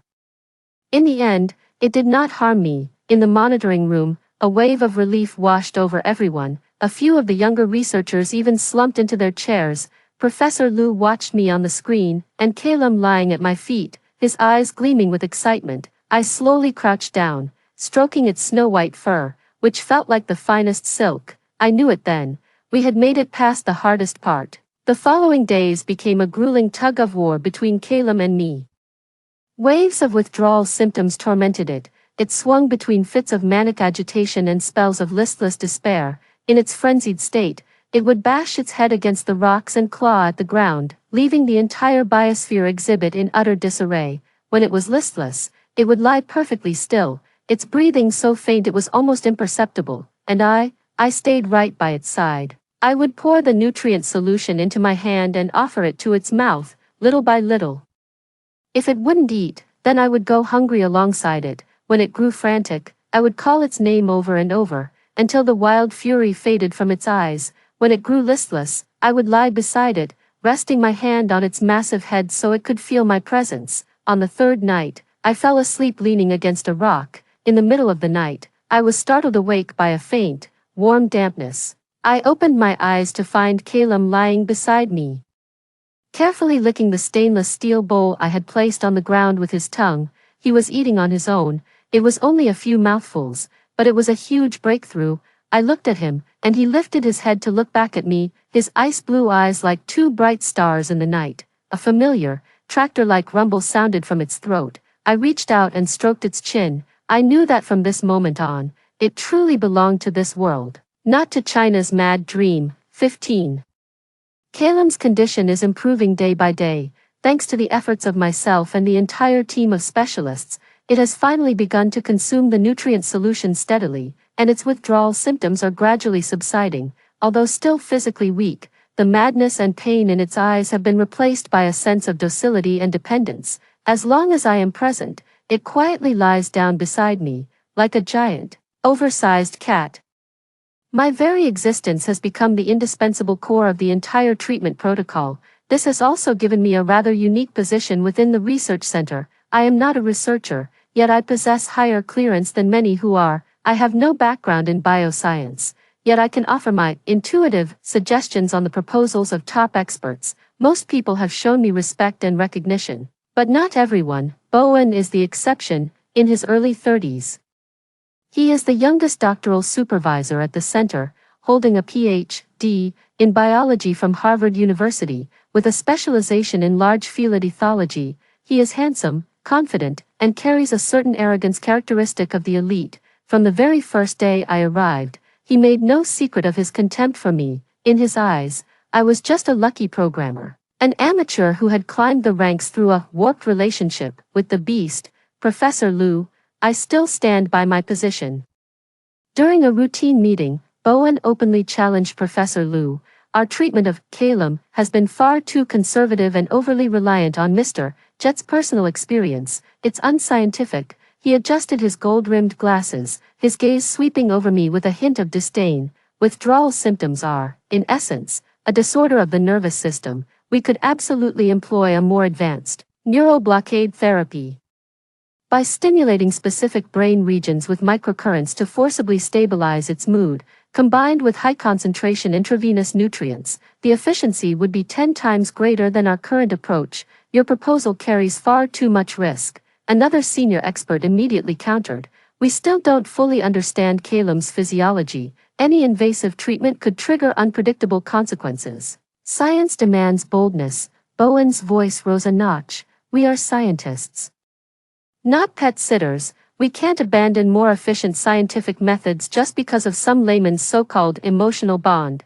the layman, and pet sitter he was referring to were clearly me. The atmosphere in the conference room instantly grew tense. I didn't say a word. I just watched him quietly. Professor Liu frowned. Dr. Bowen, Comrade Jet is our special advisor and a vital member of this team. Please mind your tone. I respect him, Bowen said, spreading his hands. But I respect science and data more, Professor Liu. I request a controlled experiment. Give me 1 day to administer my treatment protocol. If the results are significant, we adopt it fully. If it fails, I will take full responsibility. His words were firm and decisive, carrying an air of absolute confidence. Professor Liu fell silent. Bowen's proposal is indeed very tempting. If successful, it would significantly shorten Caleb's treatment cycle. Finally, under Bowen's insistence and with the support of a few young researchers, Professor Liu reluctantly nodded. All right, you have 24 hours, but Jet must be present for the entire process. If anything goes wrong, you must stop immediately. That day, for the first time, I did not enter the ecological dome. From the control room, I watched as Bowen, accompanied by 2 assistants, entered the chamber. They were clad in top-tier protective gear and carried an array of instruments. Caleb grew instantly wary upon seeing that I was not the one who had entered. It rose to its feet and let out a low, warning growl. Bowen, clearly experienced, didn't approach immediately. Instead, he used a specialized sonic device to emit sounds mimicking a mother tiger soothing her cubs. Caleb's vigilance seemed to wane slightly. Then, Bowen had someone aim a blowpipe loaded with a potent sedative at Caleb. Just as they were about to fire, the situation changed abruptly. Caleb seemed to sense the lethal threat, all the pain it had endured for days and the unease of having its territory invaded by strangers erupted completely in that moment. It let out a roar that shook heaven and earth. Not a warning, but a furious bellow brimming with lethal intent. Like an erupting volcano, it charged straight toward Bowen and the other 2.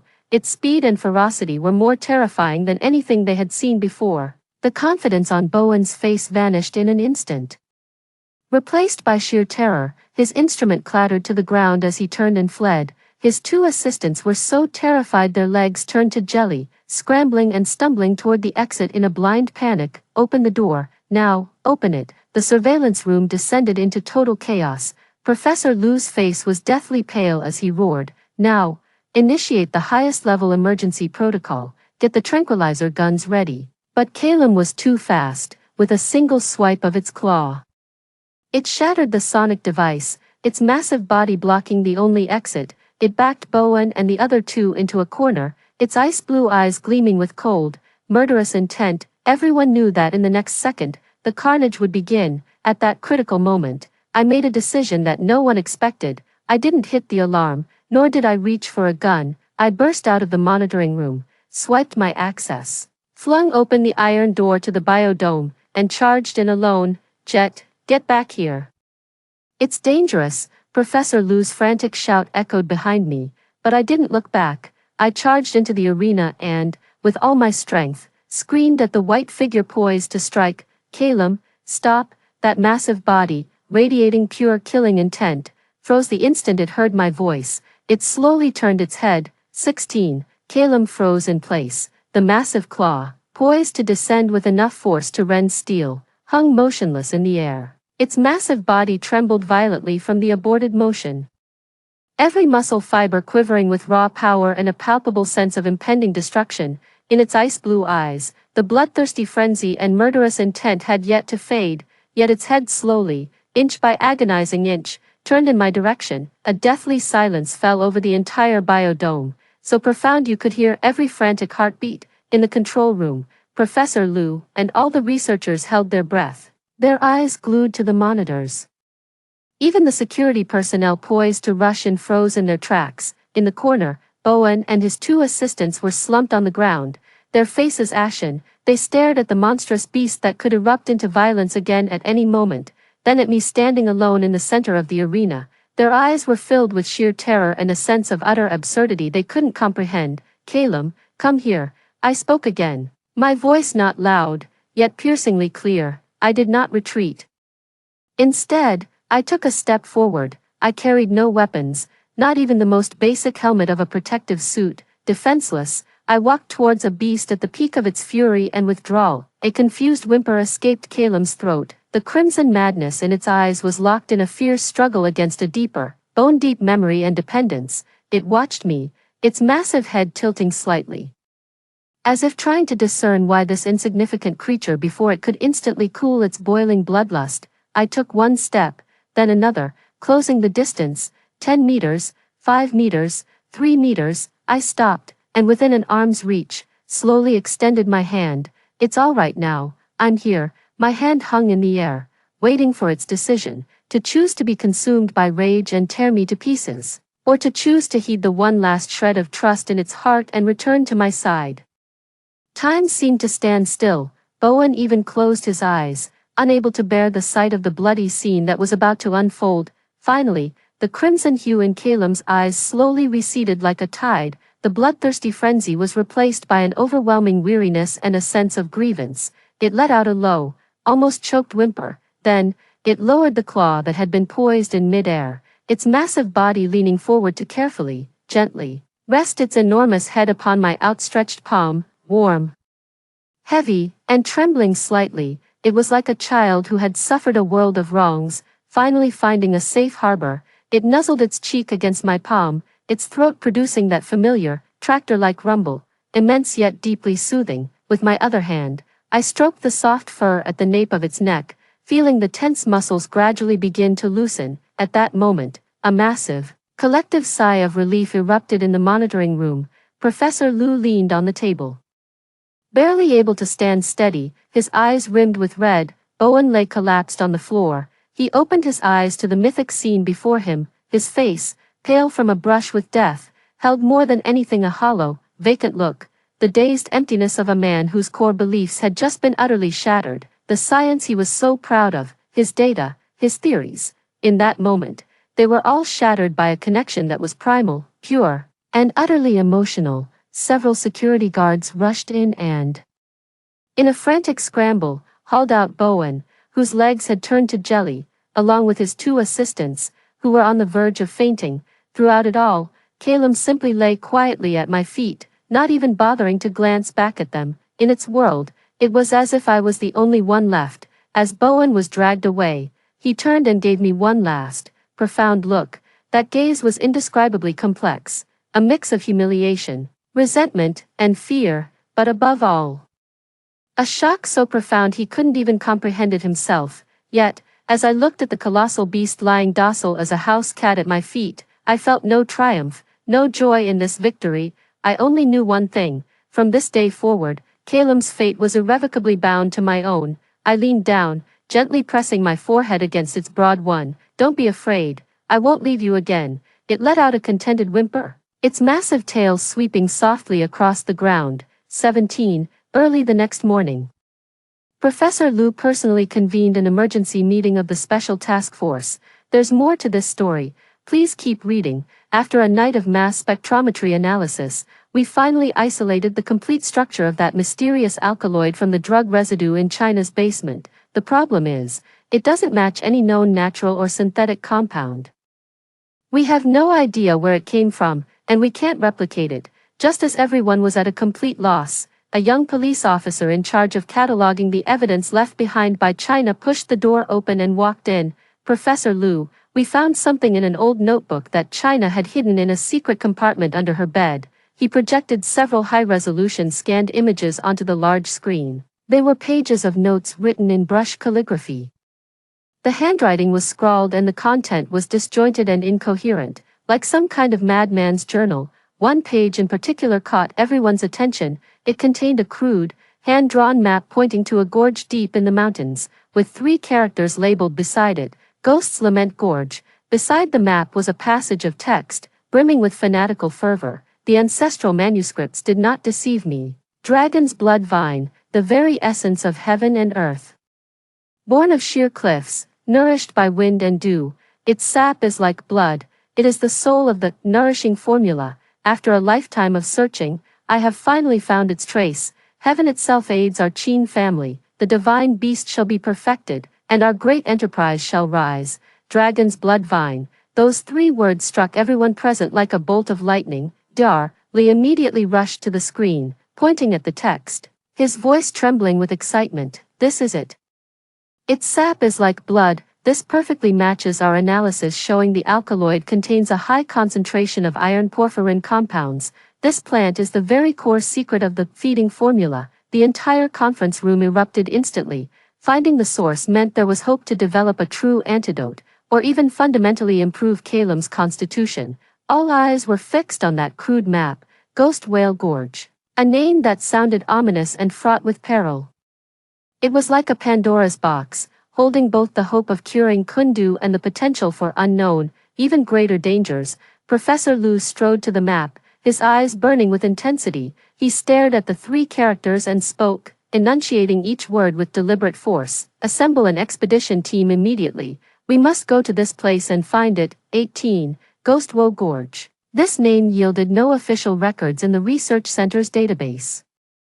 It is not part of any known nature reserve or scenic area. However, the expedition's planning team finally found scattered records about it on a server dedicated to local chronicles and folklore. It is a vast Karstienkan cluster located at the border of western Hunan and Guizhou, surrounded for hundreds of kilometers by undeveloped primordial forests and perilous, sheer cliffs, according to local legend. Ghost Whale Gorge is a passage connecting the human world to the underworld.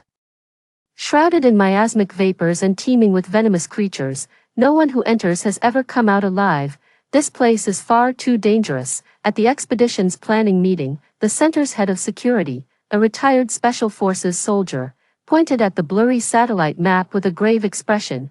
There are no roads, no supply points, and the weather is wildly unpredictable. Furthermore, geological data indicates anomalous magnetic fields in the area, which could cause all electronic equipment to fail.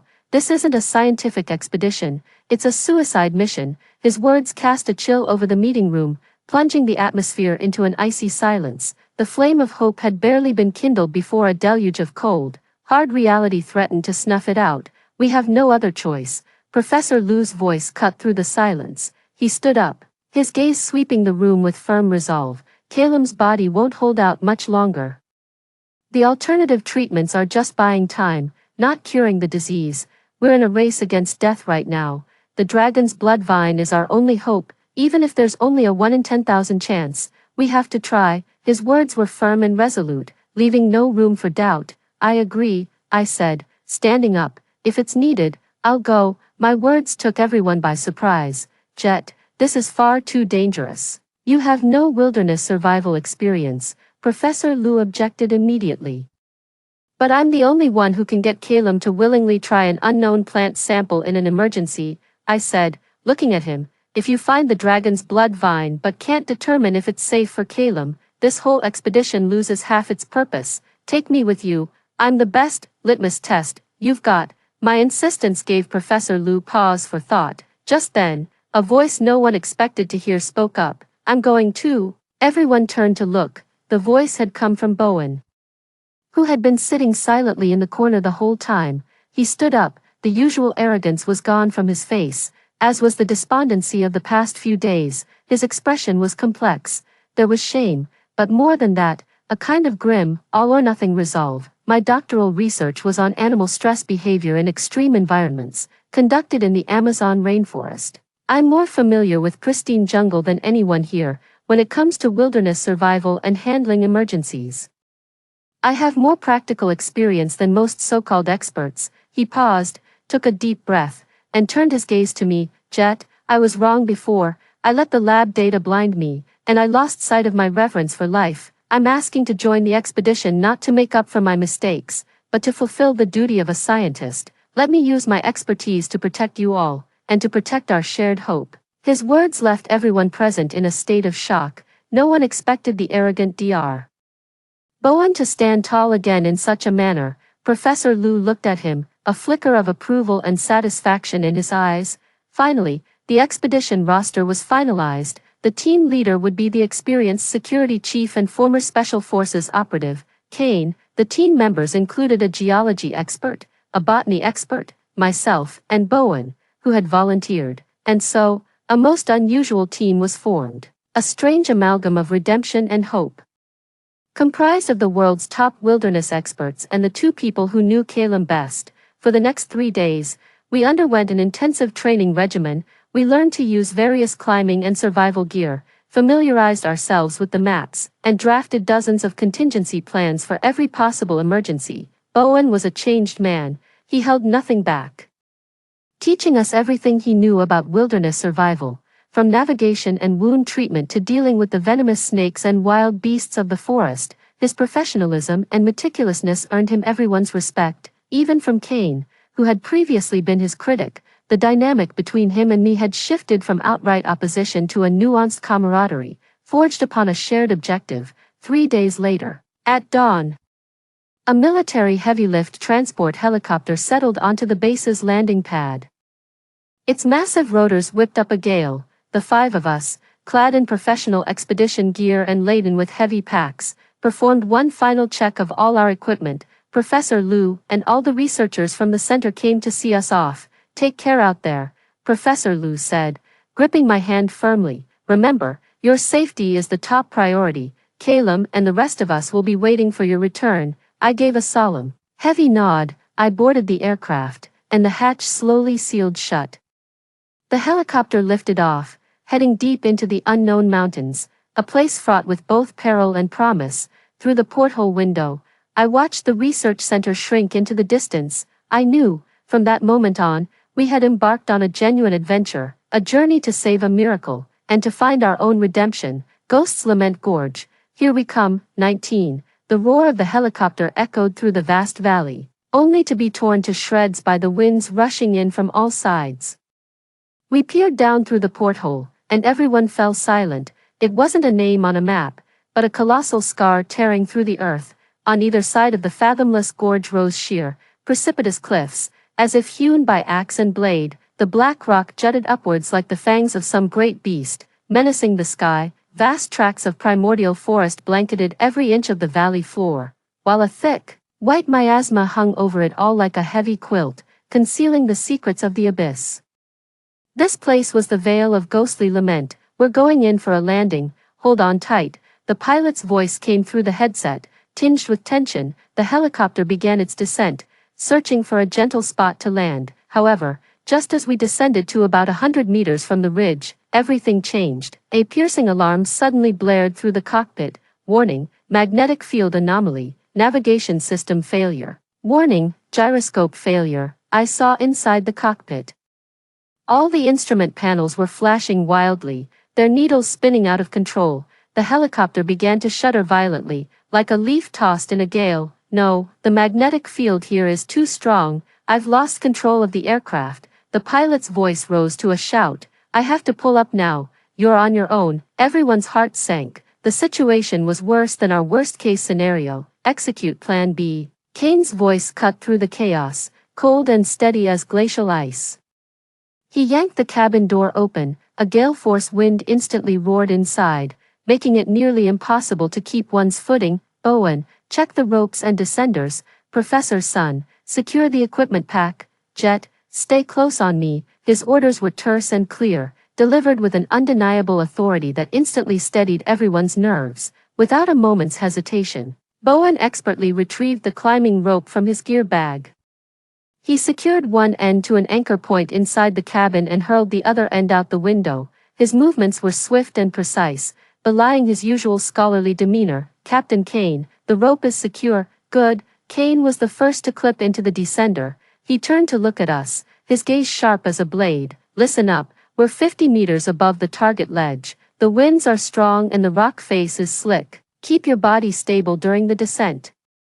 Push off with your feet against the wall, and do not look down. Go one at a time, maintain a 5-meter interval. I'll go first, Bowen second, Jet third." With Professors Sun and Wang bringing up the rear, he wasted no more words. As soon as he finished speaking, he leaned back and vanished from the cabin, leaving only the taut rope quivering faintly in the wind. "My turn." Bowen patted my shoulder, gave me a reassuring thumbs up, and smoothly rolled out of the hatch. Soon enough, it was my turn. I walked to the hatch, looked down at the bottomless sea of clouds beneath my feet, my heart pounding and my legs turning to jelly. "I'm just a programmer. the highest thing I've ever climbed is the staircase in my apartment complex. Jet, don't be afraid. Kane's voice crackled through the headset. Trust the rope, and trust yourself. Let your weight rest on the descender, and use your legs to find your footing. I took a deep breath, and my hesitation vanished. I closed my eyes, mimicking their movements, and leaned back.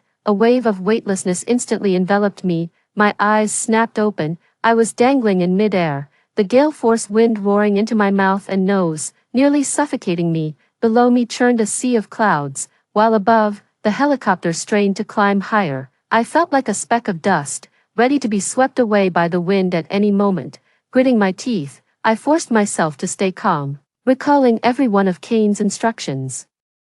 I found a foothold on the slick rock face with my boot, then carefully worked the descender, inching my way downward. The cold rock face scraped against my body as the wind howled past my ears. The 50-meter descent felt like it lasted an eternity. Finally, my feet found solid ground. It was a narrow ledge, jutting out from the cliff face and less than 10 square meters in size. Kane and Bowen were already waiting for me there.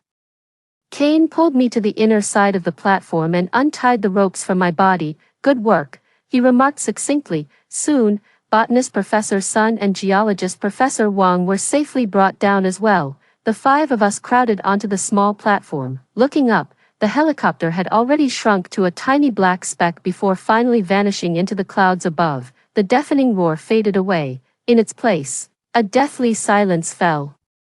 Only the wind and the distant cries of unknown beasts echoed through the valley. We were utterly abandoned in this isolated place.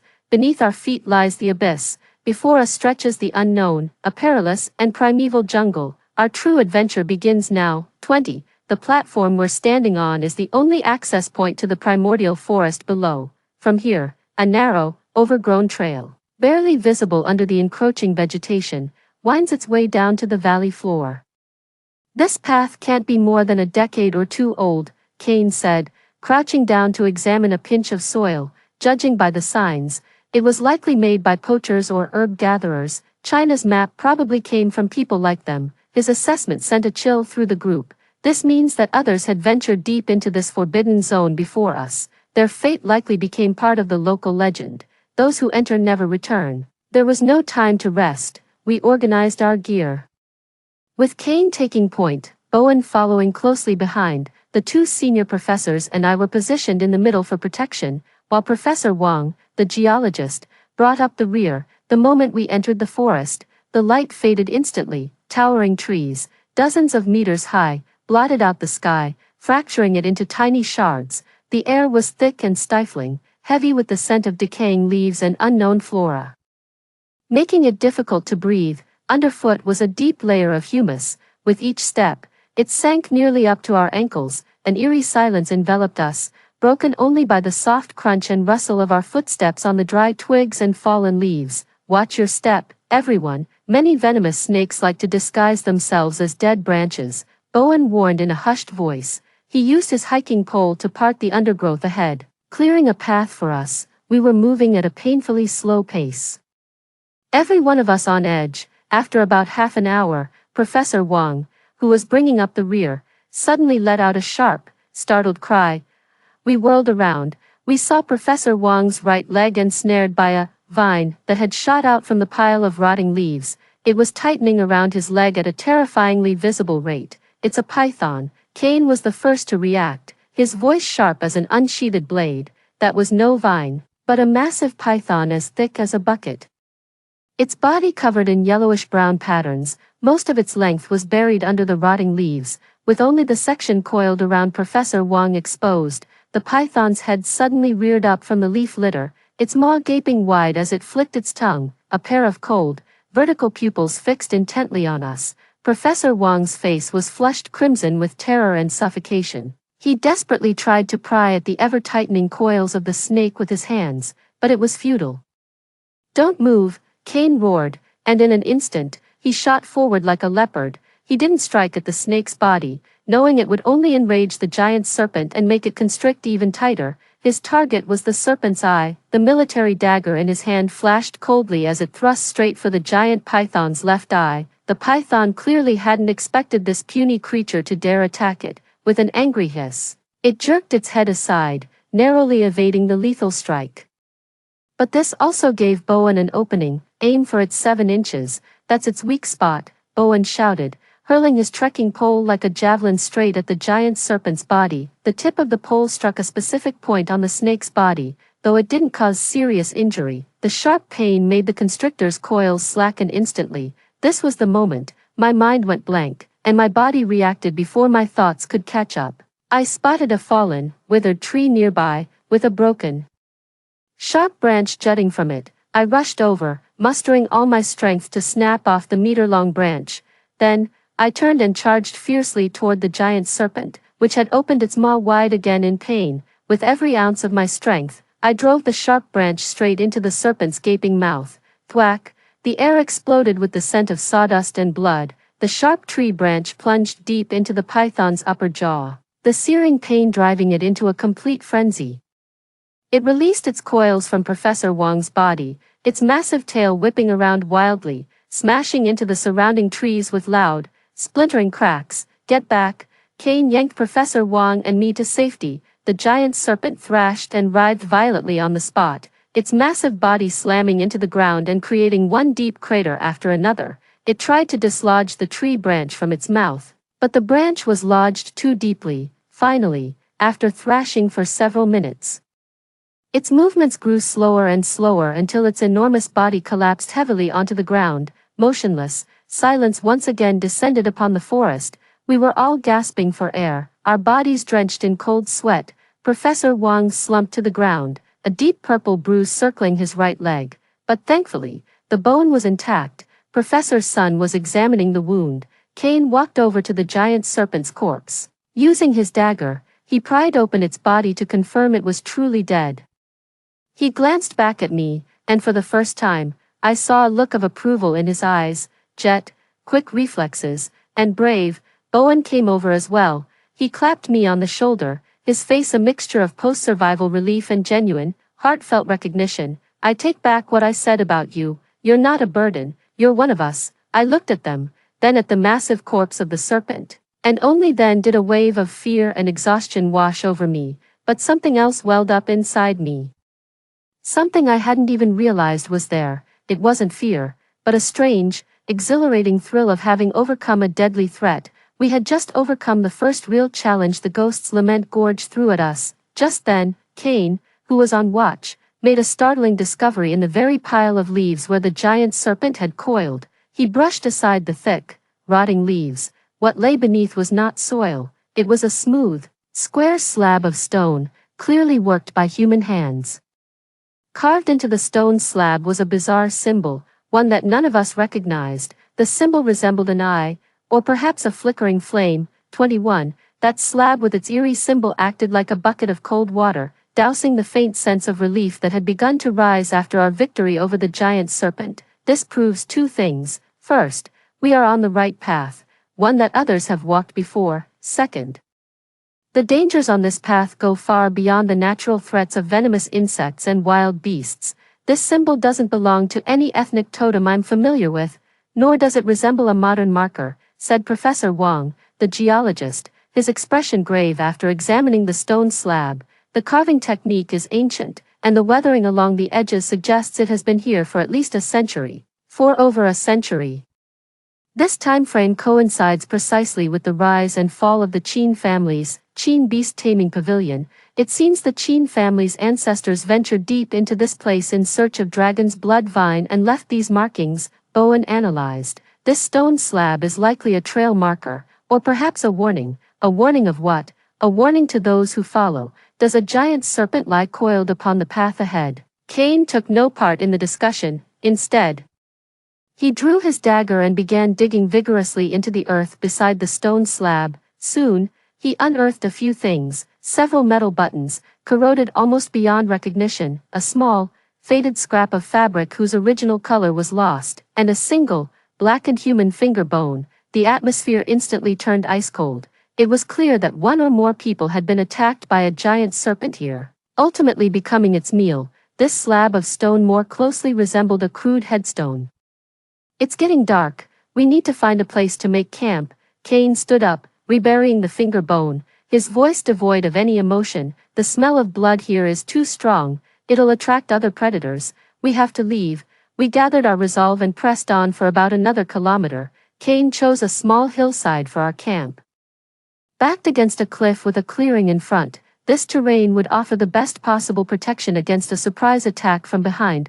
We divided the tasks and quickly set up two-person tents. Meanwhile, Kane expertly set up a perimeter of simple traps and alarm devices around the campsite. Using thin, strong fishing line and a few small bells, he strung an invisible tripwire through the surrounding undergrowth. Bowen and I were in charge of getting a fire going.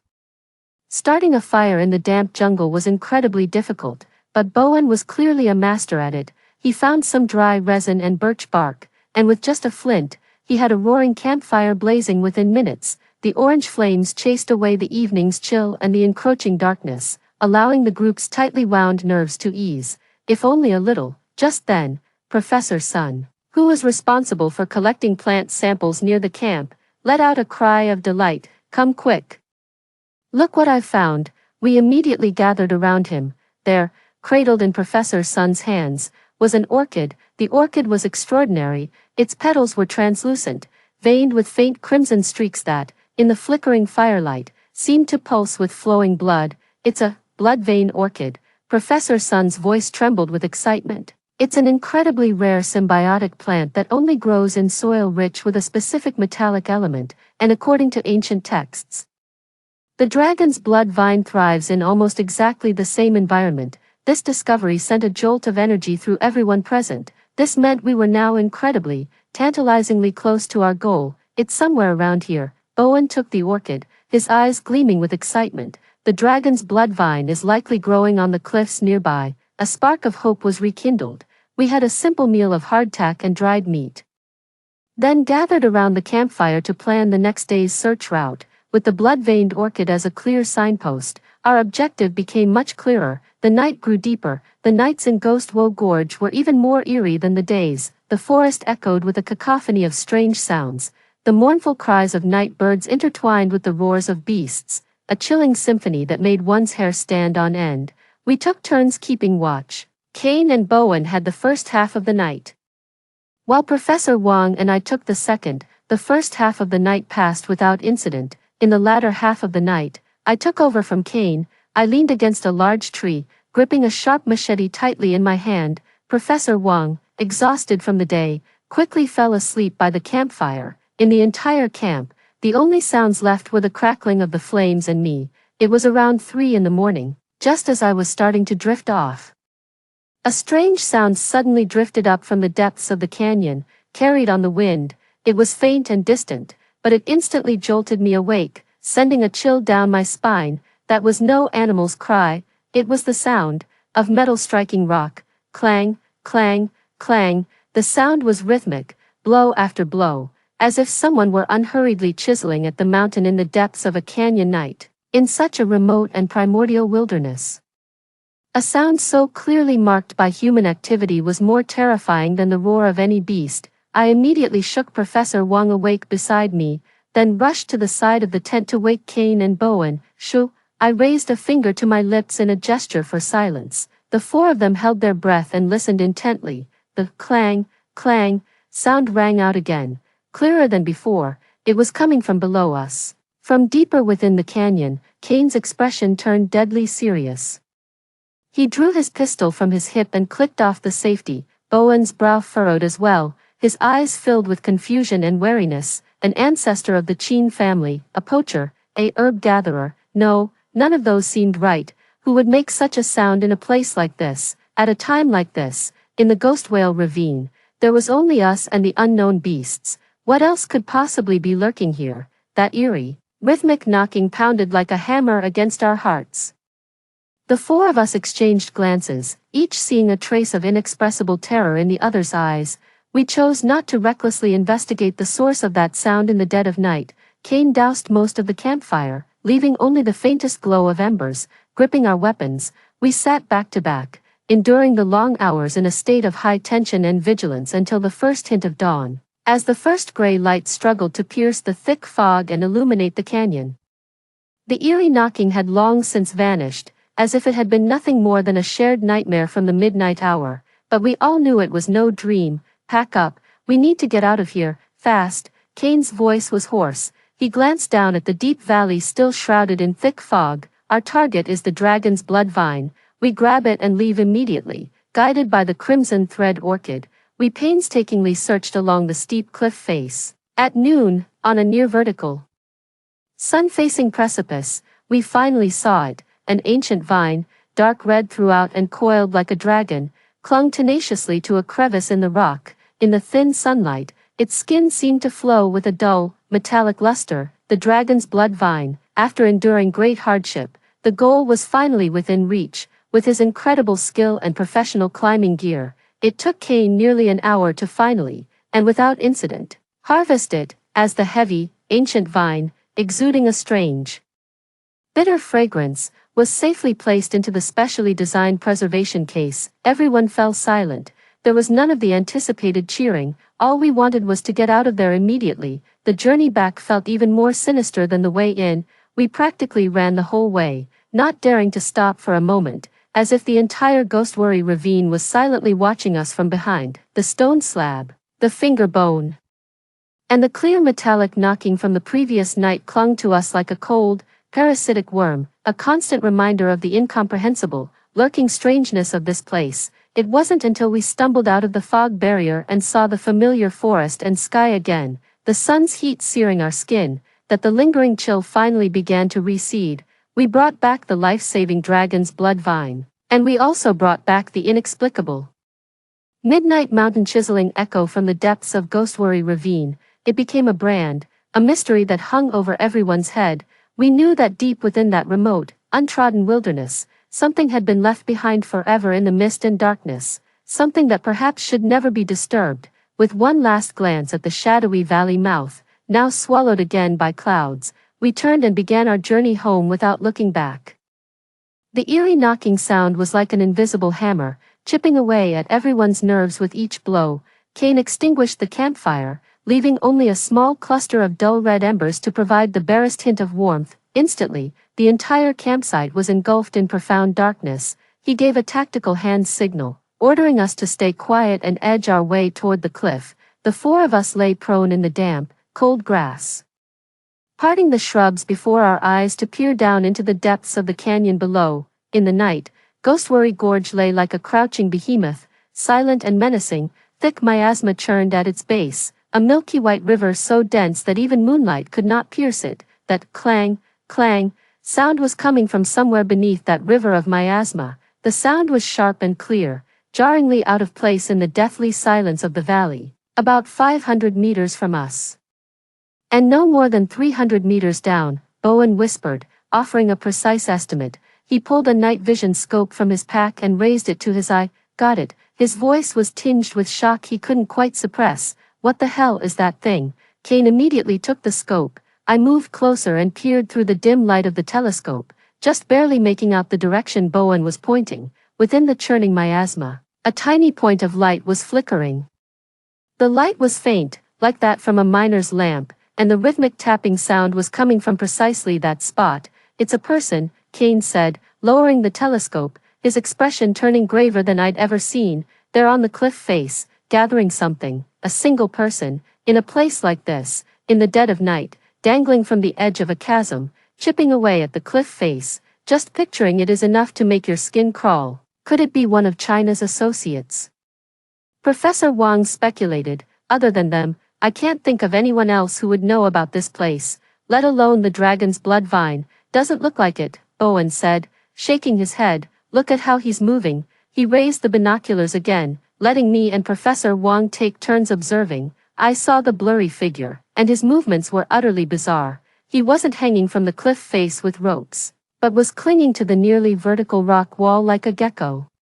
Using both hands and feet, his movements were not fast, but each one was exceptionally steady. With a small hammer, he rhythmically tapped the rock face, as if searching for something. Every few taps, he would pause, pluck something from the cliff, and place it into a basket on his back. His climbing technique, it's beyond human, Kane concluded.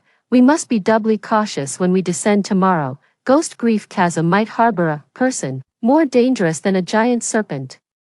None of us slept a wink that night. That eerie tapping sound persisted until just before dawn, when it finally faded away. At first light the next day, we packed up our gear and immediately began our descent into the valley. Our experience from the previous day made us proceed with far greater caution. Kane took the lead, pausing every few steps to meticulously examine every inch of the ground around us. We continued down the nearly submerged trail for another 200 meters or so. The surrounding vegetation grew increasingly bizarre. Many plants displayed an unnatural, dark reddish hue, and a faint, sweet metallic scent, reminiscent of rust, began to permeate the air. Professor Sun, the botanist, tirelessly collected samples, his expression growing increasingly excited, yet also more and more grave. This ecosystem is completely isolated. Many of these plants are extinct in the outside world. The soil is rich in an unknown mineral, causing them to undergo bizarre mutations. Just then, Kane, who was walking at the front, suddenly stopped in his tracks and raised a hand. We immediately halted, holding our breath. Kane pointed towards a thicket of bushes ahead. Following his gesture, we saw that the leaves of those bushes were stained with dark red, dried blood. Beneath the bushes, we discovered a corpse. It was the body of a wild boar, massive in size, weighing at least 200 kilograms. Its death was gruesome. The entire head was missing, leaving behind a huge, mangled wound at the neck, as if some monstrous beast had bitten its head clean off. Look at the wound, the edges are clean, severed in an instant by sharp teeth. Bowen crouched down, using a stick to part the flesh around the injury, his face grim. This wasn't done by a python, nor any known feline, a creature that could bite the head clean off a boar this size. I can't even imagine it. Fear, like invisible vines, coiled once more around each person's heart. We carefully skirted around the boar's carcass and pressed onward. The further down we went, the stronger that cloying, metallic scent of blood became. At last, after pushing through a dense, almost impenetrable bamboo grove, the view suddenly opened up before us. We had arrived at a vast, bowl-shaped depression. At its center lay a colossal, bottomless sinkhole, its pitch-black maw, like a gaping mouth to the underworld, continuously belched plumes of white, noxious vapor, and there, clinging to the sheer cliffs encircling the sinkhole, grew the dragon's blood vine we sought. It was a sight of breathtaking grandeur and profound eeriness. Countless blood-red vines, like colossal veins, were tangled in a dense, intricate web across the black cliff face. Their thick roots plunged deep into the crevices of the rock. The vines bore no leaves, only long, blood-colored tendrils that swayed faintly in the wind, resembling the whiskers of a dragon. At the tips of some vines bloomed strange, uncanny flowers that looked like crimson coxcombs. Found it, Professor Sun murmured to himself, his eyes alight with the fervor of a scientist witnessing a miracle. This is the dragon's blood vine. It's even more magnificent than the records described. Yet, none of us could feel any joy, for we saw that the cliffs, overrun by dragon's blood vines, were riddled with caves of all sizes, and at the entrances of several of these caves, hulking figures lay in wait. The silhouettes of those figures were all too familiar to us. It's a tiger, a massive, brilliantly striped tiger, several times larger than an ordinary one. They lay there like sentinels guarding the dragon's blood vine. This place was no botanical paradise. This was a lair, one dominated by a giant tiger. The figure we'd seen hammering on the cliff face last night was now dangling beneath the most treacherous cave. He had his back to us, seemingly tending to a freshly harvested dragon's blood vine. Finally, we got a clear look at him. He was dressed in tattered black work clothes, gaunt and wiry, with hair gone gray. He looked like an old mountain farmer, yet his arms and lower legs were a strange, inhuman, stone-like shade of grayish-black. Kane raised the binoculars. With just one glance, his hand gave a violent jerk. "Fuck," he cursed, his voice filled with a level of horror he had never known before. "That's not human." Bowen snatched the binoculars, and the next second, his face turned deathly pale. "What the hell is that thing?" I took the binoculars from Bowen and trained them on the side of that person's face. He seemed to sense our gaze, and slowly turned his head. I saw his face. It was a face etched with wrinkles and age spots, looking like that of a man in his 70s or 80s, but his eyes were not human eyes. They were a pair of turbid, pale gray vertical pupils, exactly like the eyes of that giant serpent, too. In that instant, I felt the blood in my veins freeze solid. The old man's gaze, spanning hundreds of meters, landed precisely on each one of us. There was no emotion in that gaze, no curiosity, no hostility, only an inorganic, reptilian coldness. He glanced at us, then turned back to continue methodically handling the dragon's blood vine in his hands, as if we were nothing more than insignificant insects. "He's not human," Professor Wang, the geologist, stammered, his voice trembling. "His skin, it's keratinized, the same color as the rock. Is this some kind of mimicry?" "Those eyes are definitely not human," Bowen said, forcing himself to stay calm, though his voice remained parched. "Is it a genetic mutation, or some species we don't understand?"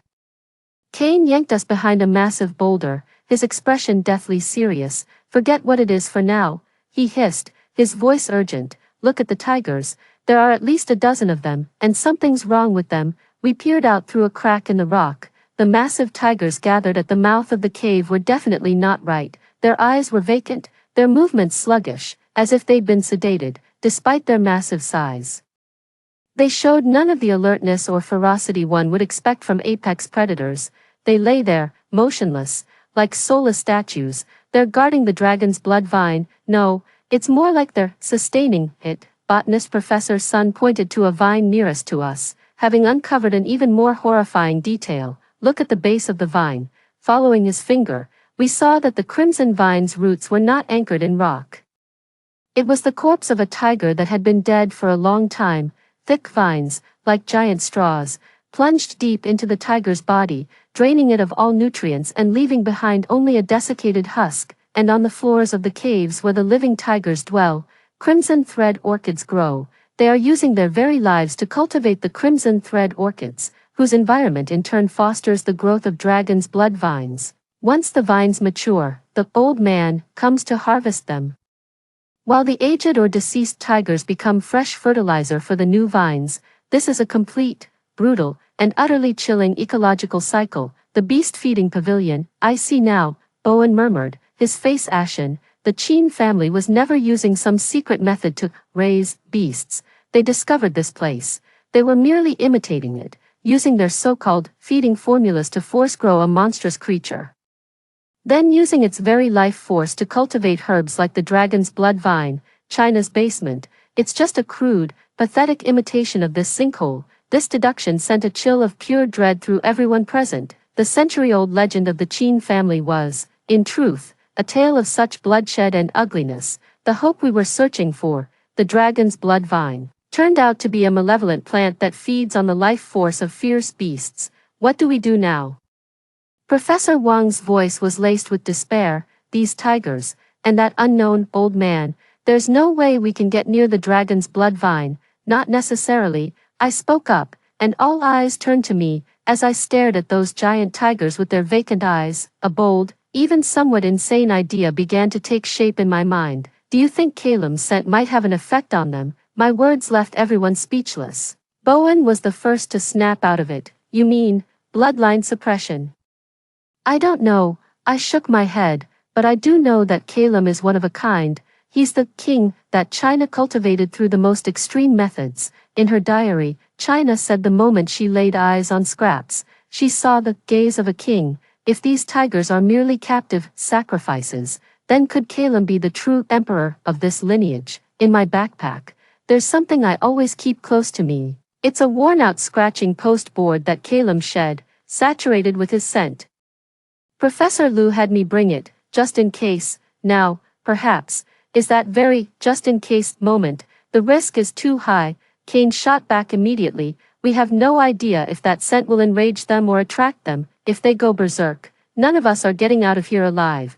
But this is our only chance." I met Kane's gaze, my expression resolute. "There's no way we can take the dragon's blood vine from that old man. Our only opening is with these tigers. If my hunch is correct, we might be able to get what we need without shedding a drop of blood." The argument grew heated. Kane and Professor Wang were adamantly opposed, convinced this was a reckless gamble with our lives. However, Bowen and Professor Sun were convinced by my argument. "I agree with Jet," Bowen said. "From a biological standpoint, in advanced social species.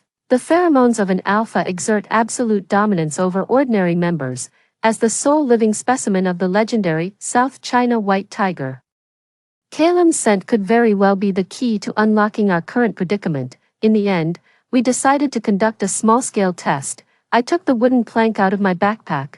Kane found a position downwind, about 50 meters from us, where only a single tiger lay at the mouth of a cave. I scraped a bit of sawdust from the plank and handed it to Kane, like a ghost. Kane silently crept to a rock about 20 meters below the tiger's cave entrance.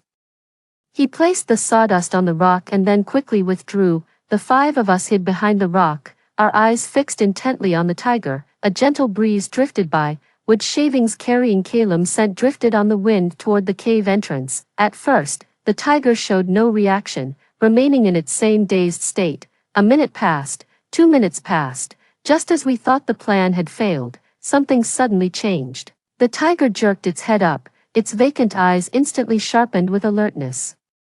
Its massive nose sniffing the air intently. Then, it rose to its feet. It let out a low, rumbling growl, a sound thick with confusion, excitement, and a hint of awe. Ignoring the cave, it began to move cautiously along our trail, head lowered, sniffing the ground as it came. It's tracking the scent to its source. The plan worked. A look of pure elation spread across all our faces. However, our joy lasted less than 10 seconds, because it wasn't just that one tiger. On the cliff face across the sinkhole, every tiger that had been crouching at the cave entrances rose to its feet at the exact same moment, as if obeying some silent command.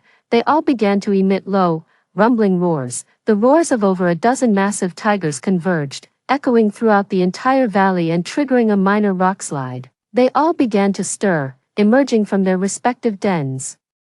Drawn by the regal aura that set their very blood alight, more terrifying still, the old man, who had been facing away from us, also ceased his movements. Slowly, he turned to face us once more, his pale, slit-pupiled eyes pierced through hundreds of meters of distance, locking unerringly onto the rock where we were hiding. For the first time, an expression crossed his face. It was a look of mingled greed, fanaticism, and desperate longing, the expression of one who has glimpsed a peerless treasure.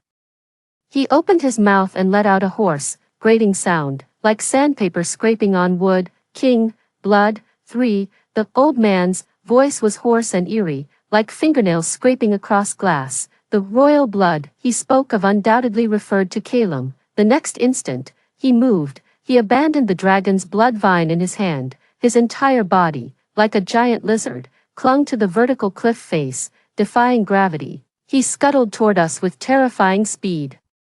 His ash-gray limbs moved in a blur across the rock, leaving only a trail of afterimages. Fall back, now. Kane's face paled. With a sharp yell, he grabbed us and spun around to run. We'd been spotted. That regal aura didn't just stir the tiger pack, it roused the nameless monstrosity that guarded this place. We've really done it now. The five of us ran like madmen, fleeing back the way we came, deeper into the forest, behind us. The earth-shaking roars of a dozen giant tigers mingled with the skittering, scraping sound of the old man moving at terrifying speed across the cliff face. Fear, like an icy hand, clenched around the heart of every one of us. Split up, get to the bamboo grove. That thing's too big to follow us in. Just before we plunged into the dense thicket of bamboo, Kane mustered his last ounce of strength to give the order. We scattered instantly, like startled rabbits. Diving headlong into the impenetrable wall of bamboo, I didn't care about anything else. I just ran, driven by pure instinct, pushing myself to the absolute limit. The razor-sharp bamboo leaves sliced my face and arms, but I felt no pain. From behind came the sharp crack of bamboo snapping and the furious roar of the giant tiger. I didn't dare look back. I could only run for my life with my head down. I ran for what felt like an eternity, until a searing pain in my lungs made it feel like they would burst. My legs gave way. I tripped over a bamboo root and crashed heavily to the ground. I lay there, gasping for air, feeling completely and utterly drained of all strength. All was quiet. It seemed we had shaken off our pursuers. For now, I struggled to my feet, leaning against a thick bamboo stalk to take stock. Aside from a few scrapes and cuts, I was miraculously unharmed. But the real problem was this. I was separated from the team, lost in this godforsaken, signal-dead primal forest. I took out my compass and saw the needle spinning wildly, completely useless. I was lost. I forced myself to calm down. Cain had taught us during training that if you get separated in the wilderness, the first rule is to stay put, create a marker, and wait for rescue. I took the knife from my backpack and carved a special symbol we had agreed upon into a nearby bamboo stalk. Only after finishing all of that did I let out a small sigh of relief, collapsing to sit on the ground. Just then, a faint sound of footsteps on fallen leaves came from not far behind me. Every hair on my body stood on end. I whirled around, tightening my grip on the knife in my hand. A figure slowly emerged from the depths of the bamboo grove. It wasn't the tiger, nor was it that monster. It was Bowen. He looked even worse off than I did, with several cuts on his face and his clothes torn. But he was clutching something tightly in his hand, a blood-red vine, complete with roots. It's the dragon's blood vine. I was so shocked I couldn't speak. When we got separated, I circled around to the other side of the sinkhole. He was panting heavily, yet a trace of wild excitement showed on his face. In the chaos, I managed to pull one from a tiger carcass. That thing was too busy chasing you all to notice me. He actually dared to go back for the dragon's blood vine in a situation like that. What a lunatic. Enough talk. We can't stay here. Bowen pulled me up. We need to find Captain Cain and the others, and get out of here, fast. The two of us got our bearings and began groping our way toward where we remembered the camp to be. However, we hadn't gone far before a strong, sickening stench of rot was carried to us on the wind. Bowen and I exchanged a glance, a shared unease reflected in our eyes. We carefully parted the bushes ahead. The sight before us turned our stomachs. On a clearing ahead lay the corpses of two massive tigers. Their condition was identical to the wild boar we had seen earlier. Their heads were gone, with massive, ragged tears at the neck. Beside the two corpses, the gray-skinned old man was crouched. He had his back to us, clutching a gory object in his hands and chewing on it voraciously. The object, unmistakably, was the head of a tiger. He crunched the tiger's skull like an apple. With a sickening crack, brains and blood trickled from the corners of his mouth, dripping onto his ash-gray chest. He was not human. He was a man-shaped monster that preyed on giant tigers. I covered my mouth, nearly vomiting. Bowen's face had gone as white as a sheet. Just as we were about to slip away unnoticed, the creature's chewing suddenly ceased. Slowly, it turned its head, its pair of pale, vertical pupils locked onto us once more. This time, he saw more than just the two of us. He also saw the dragon's blood vine clutched tightly in Bowen's hand. Stolen from his garden, the greedy, covetous look on his face was instantly replaced by a fury of the purest kind. The rage of a meal interrupted and a possession stolen. Roar. He let out a roar that was utterly inhuman, brimming with savage fury and a thirst for bloodshed. He flung aside the remaining half of the tiger's head, dropped to all fours, and charged toward us like a true beast. Run! Bowen let out a desperate cry, grabbed my arm, and we turned and fled, but it was already too late. The creature moved faster than any beast we had ever seen. In an instant, it was right behind us. I could feel a foul, stinking wind rush up from behind, carrying the scent of death. I turned my head instinctively. A face, inhuman and smeared with blood and brain matter, rapidly loomed large before my eyes. This is it. That single thought was all that remained in my mind. Yet, in the very instant those ash-black claws were about to tear open my throat, bang, a sharp gunshot shattered the forest's silence. A bullet struck the monster's shoulder with pinpoint accuracy, hitting it from the side. The tremendous impact knocked him off balance, and he tumbled into the grass right beside me. Cain. I spun around to see Cain emerging from behind a large tree to our right, a pistol in his hand. His face was an emotionless mask, a wisp of smoke still curling from the barrel. "You two, get out of here," he roared at us and, without a moment's hesitation, pulled the trigger again. Bang, the second bullet struck the monster that had just risen to its feet once more, but this time, the creature merely staggered. The bullet hit its chest as if striking a steel plate, leaving only a white mark before ricocheting away. His skin was as hard as iron. The creature was utterly enraged. It abandoned us and charged towards Cain, who posed the greater threat. "Get out of here." Cain let out a final roar at us, then, he discarded his empty pistol, drew the knife from his belt, and charged straight at the monster. Man and beast collided in an instant. I watched Kane's resolute back as he faced the monster, a creature even bullets couldn't pierce. With nothing but that small knife, my mind went blank, my legs felt like lead, utterly refusing to move. Go, Jet, don't let his death be in vain. His eyes bloodshot. Bowen grabbed my arm and, with all his strength, dragged me deeper into the forest. From behind us came Kane's muffled grunt, followed by the sickening sound of a blade piercing flesh. Then, everything fell silent. Dragged along by Bowen, I ran numbly, tears streaming uncontrollably down my face. Kane, our ever calm, ever reliable captain, stayed behind for us. We ran until we were far away, until we could no longer hear a sound. Only then did Bowen stop, and the two of us collapsed on the ground like fish out of water.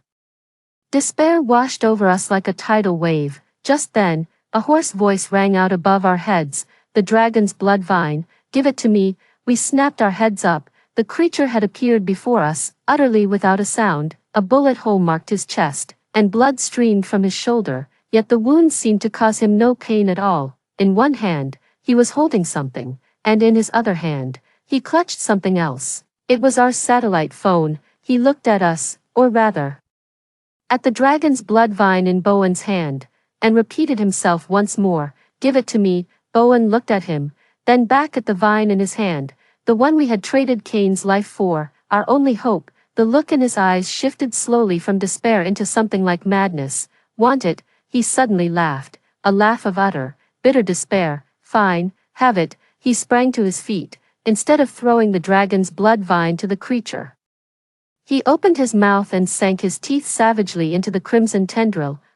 Bowen bit down on the dragon's blood vine. A spray of crimson sap instantly erupted from the broken stem, splattering across his face. The sap was thick as blood, carrying a strange, sweet metallic scent. You're insane, I cried out in shock. The core of China's formula, which can turn a cat into a 300-pound tiger, is this dragon's blood vine. What would happen if a human ingested it directly? No one has any idea. The monster was stunned too. It seemed he hadn't expected this insignificant insect to dare destroy his treasure right in front of him. Bowen ignored me, like a beast starved for 3 days and nights. He frantically chewed the vine in his mouth, his throat making bestial gulping sounds. The taste, not bad, he slurred, a grotesque and twisted smile spreading across his face. The next second, his body began to convulse violently. He threw away the remaining half of the dragon's blood vine in his hand, his hands clamping down on his own throat as his body arched violently backward, like a shrimp tossed onto the shore. Arg! An inhuman, piercing shriek tore from his throat. His skin began to redden at a visible rate, as if being boiled. Dark, bluish veins bulged beneath his skin like countless writhing worms. His eyes flew wide open, the whites rapidly consumed by blood, transforming into 2 terrifying orbs of crimson. His body began to swell. A series of sickening cracks and pops erupted from his bones as his muscles swelled at a horrifying rate, shredding his expensive expedition suit into tatters. In mere seconds, the refined Harvard scholar transformed into a hulking, 2-meter-tall monstrosity, a mass of knotted, crimson muscle. He stood there, head bowed, heaving great, ragged breaths that fogged the air with white vapor. The gray-skinned creature seemed stunned by the sudden metamorphosis. It halted. Its pale, slit-pupiled eyes now gleaming with wary confusion for the first time. Bowen slowly raised his head. He looked at me, his crimson eyes devoid of any human emotion, filled only with primal hunger and savagery. Then, his gaze shifted past me and settled on the creature with ashen-gray skin. The 2 inhuman monsters locked eyes. The air was thick with the scent of gunpowder. Roar! Bowen was the first to attack. With a bestial roar, he kicked off the ground, instantly cracking the earth beneath him. He shot forward like a crimson cannonball, charging straight at the monster. The 2 monsters collided in an instant. Boom! A deafening crash echoed, like 2 trucks speeding head-on into each other. The powerful shockwave snapped several surrounding bamboo stalks. I was thrown to the ground by the blast and tumbled over a dozen meters away. I lay prone on the ground, watching the mythic battle before me in utter horror. In his transformed state, Bowen's strength and speed were shockingly on par with the monsters. He abandoned all human technique, fighting purely on feral instinct, biting, charging, raking with his nails, which had now become sharp claws. The ash-skinned monster clearly hadn't expected this prey, which had been at its mercy moments before, to suddenly become a rival of its own kind. Forced into retreat by Bowen's frenzied assault, it sustained its first wounds. Several claw marks, deep enough to scrape the bone, appeared on his iron-hard skin, oozing black blood. This enraged him completely. He let out a piercing shriek, abandoning the head-on clash with Bowen. He used his superior agility to drop low and, like a gecko, skittered across the ground, instantly circling behind Bowen. His arms, like two long whips, coiled tightly around Bowen's neck and waist, then yanked backward with brutal force. Crack, a sickening crunch of bone echoed. He had snapped Bowen's spine. Bowen's massive frame seized up.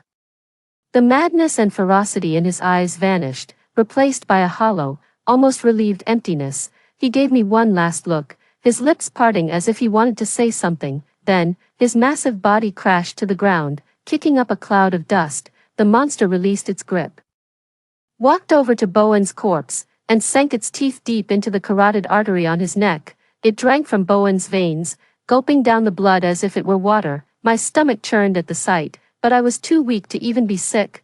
Kane is dead, Bowen is dead, too, in their own ways. They bought me time. I can't die here. I forced myself up from the ground, with a glance at the broken half of the dragon's blood vine and another at the monster still feeding. I turned and stumbled deeper into the forest, dragging my numb legs behind me. This time, the creature didn't give chase. It seemed to think I was an insignificant prey, one it could finish off at its leisure. His immediate priority was to feast upon his freshly caught meal, a vessel brimming with the immense energy of the dragon's blood vine. 5. I ran aimlessly through the forest, with no sense of direction or the passage of time. Despair and fear coiled around my heart like two venomous serpents, gnawing relentlessly at my soul. Kane's grim resolve, Bowen's madness, and the horrifying sight of that monster feeding. These images played on a loop in my mind, a nightmare I couldn't wake from. I fell countless times, and I got back up just as many. In the end, I crashed into a massive tree and couldn't find the strength to rise again. Lying on the cold, decaying leaves, I looked up at the sky, shattered into fragments by the canopy. A profound, overwhelming sense of helplessness washed over me. Is this the end? Am I going to end up as that monster's food, just like Kane and Bowen? What about Calum? Professor Liu and everyone at the base are still waiting for me to bring hope back to them. No, I can't give up. I struggled to sit up, took the canteen from my backpack, and drank the last of the water in one gulp. The cold water flowed down my throat, clearing my muddled mind a little. I have to survive. I forced myself to think calmly. The creature wasn't chasing me, which meant it was preoccupied with Bowen's corpse, but it would finish soon, and then it would come for me. And for the half-section of dragon's blood vine I'd left behind. I had to find a way out of here, or locate Professors Wang and Sun, before it found me. I checked my gear, most of it was still there. For food, I had a few ration bars left, but most importantly, in the pack Bowen had dropped, I found his satellite phone. I immediately turned on my phone, but the screen only displayed the words, "No signal." The powerful magnetic field here was blocking everything. My last hope was shattered. I slumped to the ground in despair, about to turn the phone off. Suddenly, the signal bar on the screen flickered, ever so faintly, just once, and then it vanished immediately. I shot to my feet, phone in hand, and began spinning in place like a madman, desperately trying to catch that fleeting signal. Finally, in one specific direction. When I held the phone high above my head, that single, weak bar of signal reappeared and held steady. We have a signal. It's only one bar, but it's enough. My hands were shaking with excitement as I immediately dialed the number I knew by heart.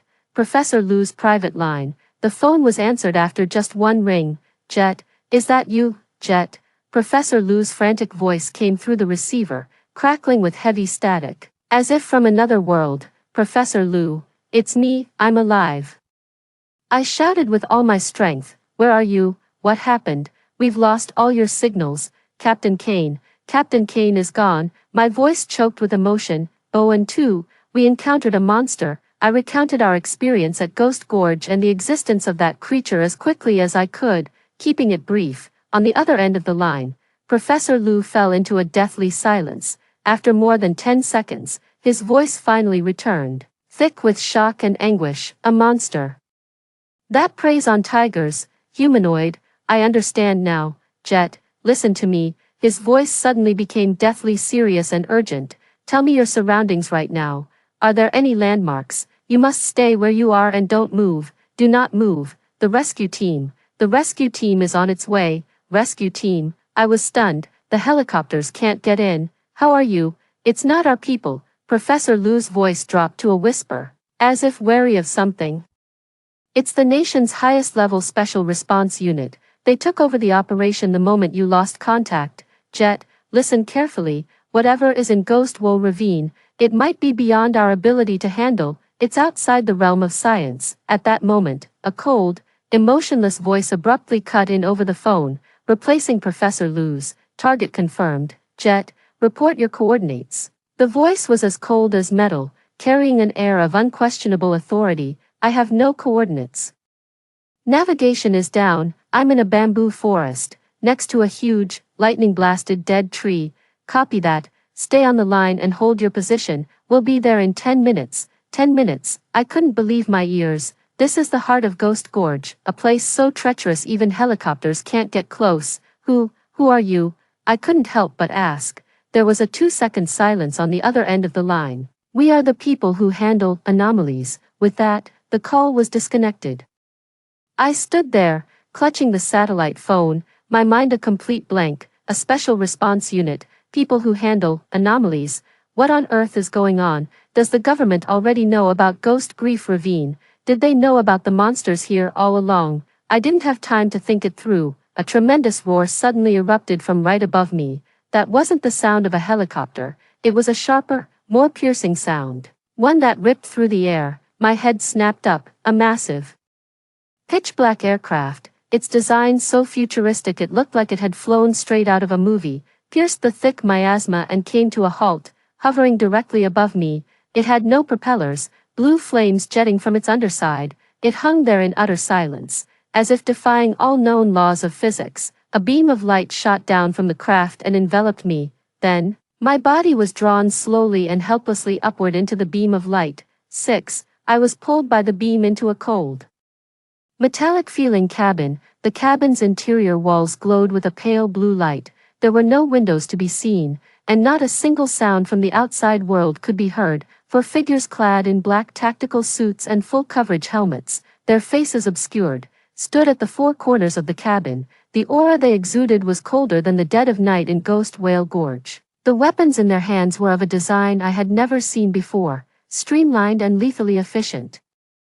One of them stepped toward me, his helmet retracted automatically, revealing a young but utterly expressionless face. Mr. Jet, welcome back. I am the commander of this operation, codename Riker. His voice was the same one I had just heard on the phone. You.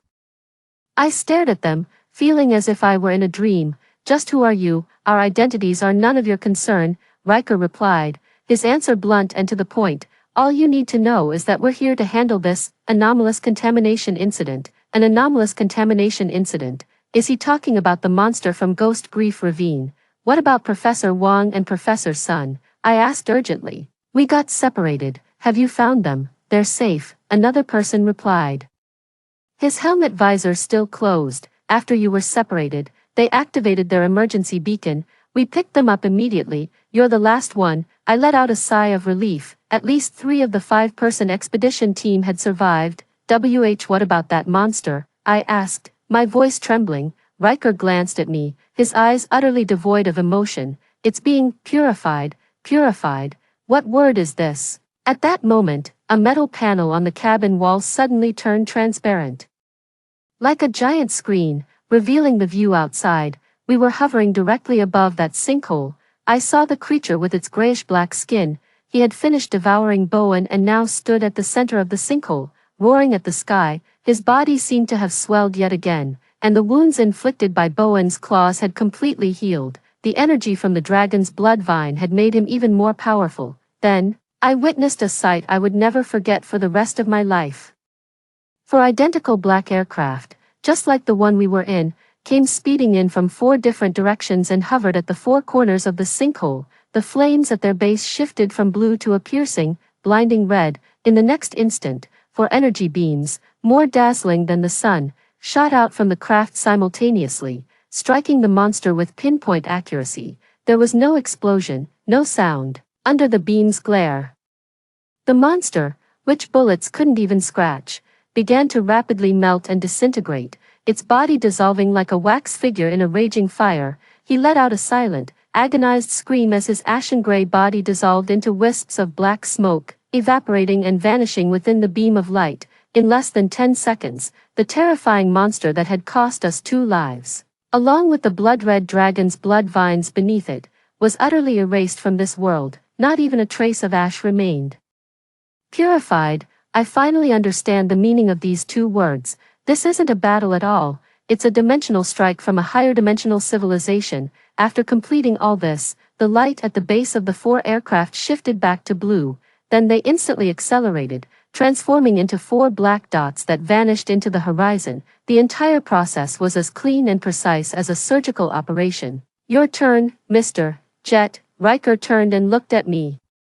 According to the Anomalous Entity Contact Protocol, anyone who has had significant exposure to a contaminant source must undergo memory erasure. Memory erasure. My mind went blank with a sudden, deafening buzz. No, you can't do this, I shouted, my voice thick with desperation. Calum is waiting for me. I'm the only one who can save it. If you wipe my memory, you're killing it. Those are the rules. Riker's voice left no room for argument. The 2 operatives behind him stepped forward.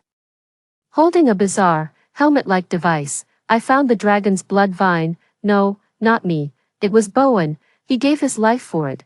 Suddenly remembering something, I began frantically patting myself down. In my trouser pocket, my fingers closed around a small, hard object. It was what Bowen, in his final moments as the creature fed on him, had mustered his last ounce of strength to dig from his own mouth and shove into my pocket. A tiny segment of the dragon's blood vine, bitten off with his teeth.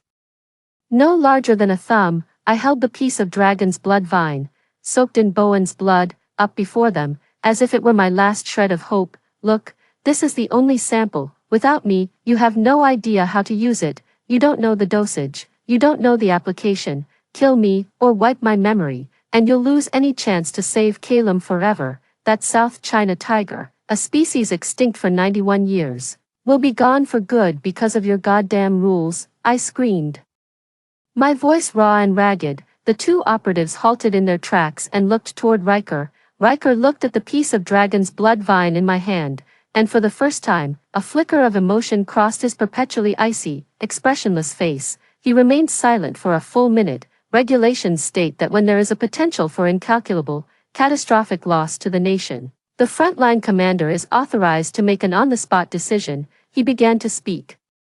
His words measured and slow. Jet, I'm giving you 1 chance, and I'm giving that white tiger 1 chance too. He ordered the team member beside him, contact Professor Liu at the Conservation Center to verify the situation. Additionally, conduct a top-level physical and mental state assessment on him, until we confirm he hasn't been contaminated. List him as an S-class surveillance target. Then, he looked at me, his gaze sharp as a blade. Remember, from this moment on, your every move, every word you say, will be recorded and analyzed. If any anomaly is detected, I will personally purge you. 7. I returned to the nursery center in a state of absolute silence. The black aircraft, the kind you'd only see in a sci-fi movie, made no sound as it flew, gliding as smoothly as if it were on the ground. Inside the cabin, the cold metal walls reflected a pale blue light, casting my face in an eerie hue. 4 operatives, codenamed Riker, stood like statues at the 4 corners of the cabin. They were utterly motionless, their breathing so faint it was almost inaudible. I was seated in the center, like a prisoner being led to the dock. My body was utterly exhausted, yet my mind was alarmingly alert. Everything that happened in Ghost Whale Gorge replayed in my head like a high-intensity, fast-paced film. Kane's resolute retreating figure, Bowen's maniacal grin, the silent shriek of the monster as it was purified by the energy beam. This world, in places I could not see, had been hiding such a face all along. Science, knowledge, everything we took pride in, it all seemed so fragile and laughable in the face of those anomalies. My fist clenched instinctively, feeling the hard, thumb-sized object in my pocket, that segment of dragon's blood vine, saturated with Bowen's blood. This is what he paid for with his life, what Cain gave his life to protect. It's the sole glimmer of hope our expedition managed to bring back. After paying a terrible price, after what felt like an eternity, the craft gave a slight shudder and came to a rest. The hatch slid open without a sound, and a flood of blinding sunlight and familiar air rushed in. We're here. Professor Liu and nearly all the core researchers from the center were waiting on the tarmac. The anxiety and worry on their faces froze the moment they saw me descend the boarding stairs alone, then twisted into profound grief and disbelief.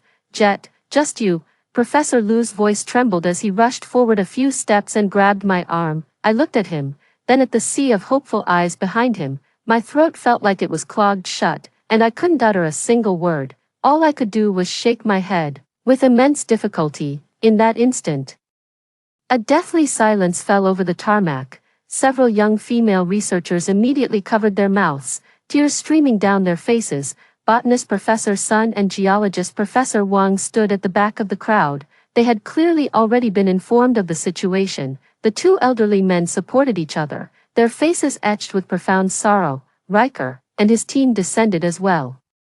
Their black combat uniforms and icy demeanor felt utterly alien amidst the surrounding atmosphere of grief.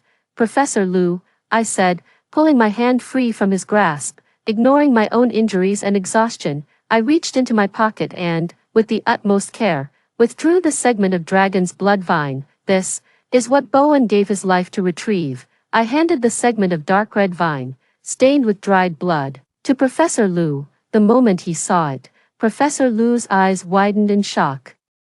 His professionalism as a top-tier biologist overrode his grief. He put on the gloves he always carried and, with an almost reverent air, took the vine from my hands. It's the one, it really is, this unique energy signature, he murmured, his voice thick with a mix of excitement and sorrow. Bowen, he actually did it, according to protocol. This specimen is classified as an S-class anomalous material and must be secured and stored by us. A cold voice interrupted Professor Liu.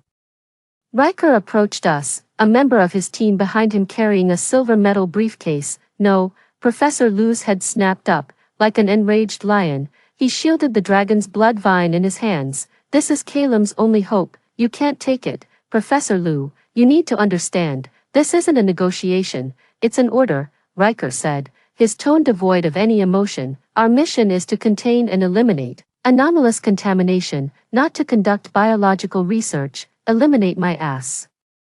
Professor Liu was furious now. He pointed at me and roared at Riker. Do you have any idea how he survived? Do you know where that thing in his hand came from? It cost 2 lives. That fool Bowen shoved it into his hands just before the monster tore him apart. And now you're telling me you want to lock it away in a box. Riker watched the agitated Professor Liu in silence, saying nothing. Listen to me. Professor Liu's eyes were bloodshot. Calem's condition is critical. Without this, he won't last 3 days. He's the last South China tiger on the planet. His genetic value, his very existence, is 100 times more important than your goddamn regulations. If he dies, can you live with that responsibility? On the tarmac, the tension was palpable. Riker's gaze shifted from the frantic Professor Liu to me, and finally settled on that small piece of dragon's blood vine. After a long pause, he spoke slowly. I have reported to my superiors and obtained special authorization. Under the condition of ensuring safety and control, you are permitted to use this sample for research. However, the entire process must be conducted under our surveillance. All research data must be shared in real time. Jet, as an SS-level subject of surveillance, your permitted area of activity is restricted to the Conservation Center. You are not to leave our site for 24 hours. With that, he ignored us, turned, and left with his team. The immediate crisis was averted. Professor Liu let out a long sigh of relief. With great care, he placed the dragon's blood vine into a specially designed cryogenic storage case and handed it to the assistant behind him. Jet, you should go and rest. Your condition. No, I cut him off. Take me to see Calem. I had to see it immediately, to confirm its status. That was the sole conviction that had kept me going. That had driven me to crawl back from the hell that was Ghost Sorrow Gorge. Professor Liu looked into my resolute eyes and finally gave a nod.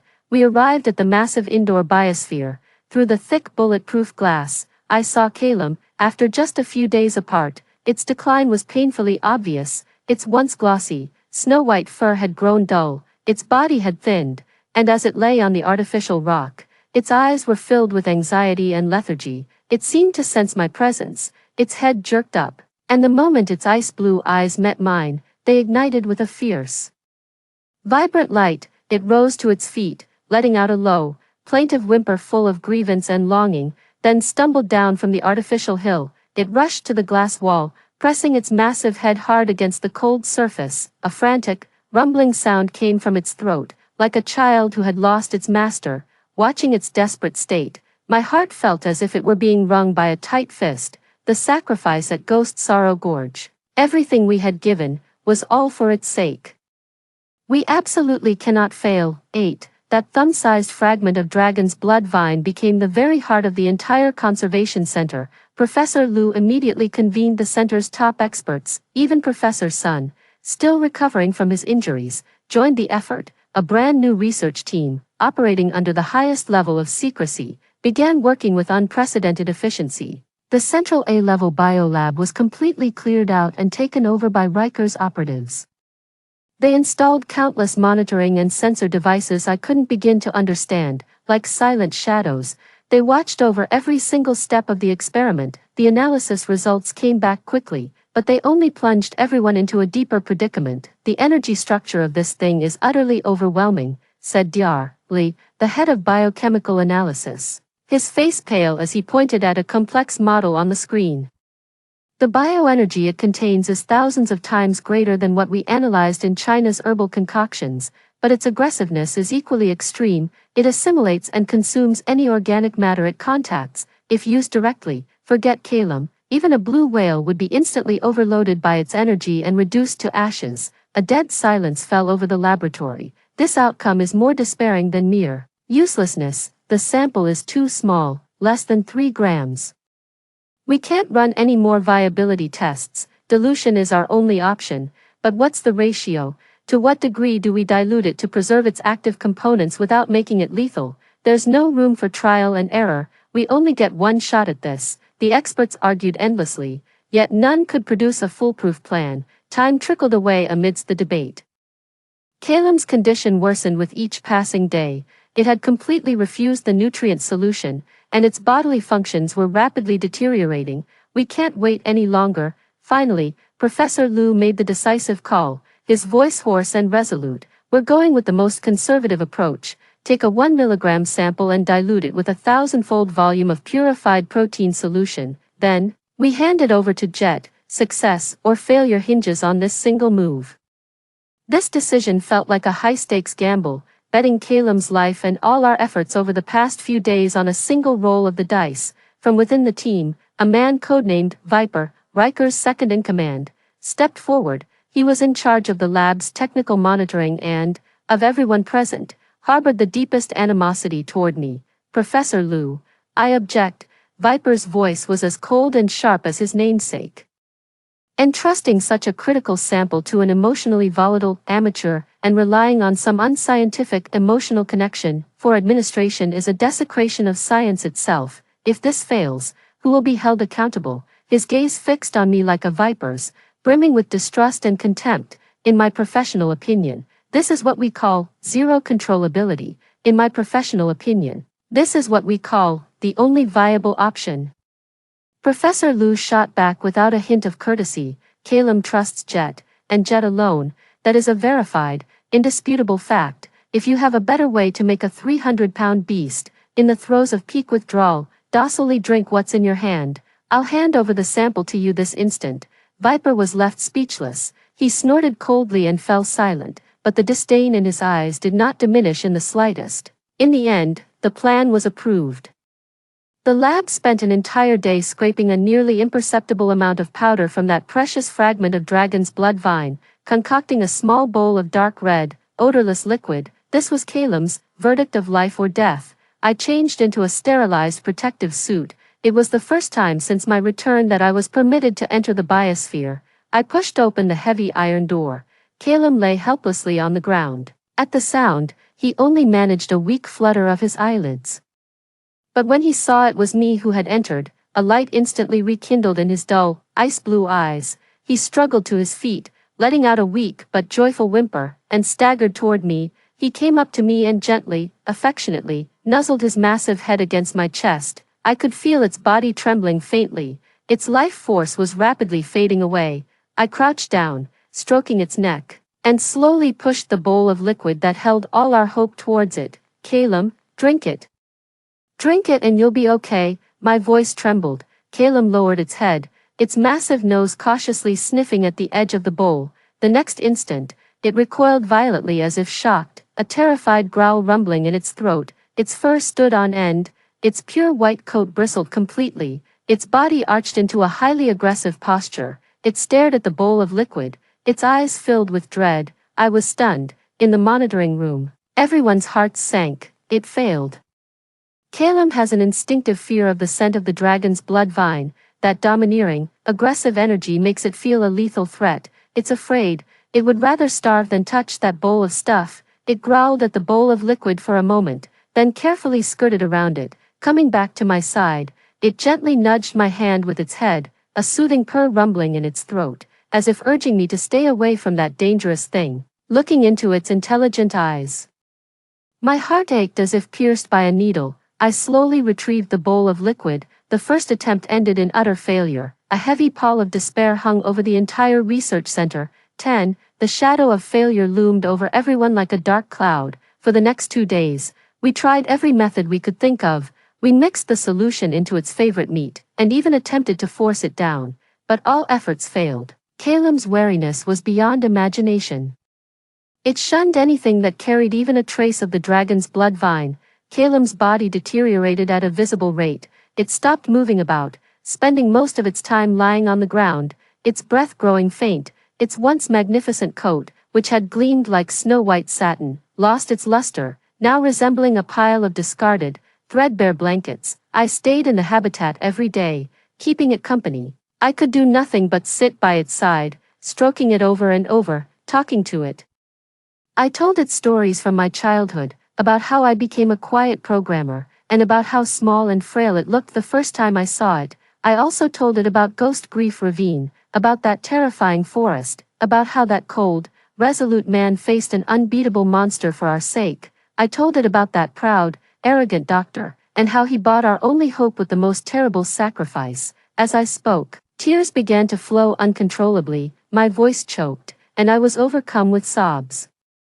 All the pain, fear, sorrow, and helplessness that had built up over these days poured out of me in that moment, unleashed upon this dying leviathan. Calum listened quietly, sensing my grief. It weakly lifted its head and gently licked the tears from the back of my hand with its rough, barbed tongue. In its ice-blue eyes, the previous agitation and fear were gone, replaced by a pure, lucid tenderness. At that moment, a bolt of lightning flashed through my mind. Bowen suddenly came to mind.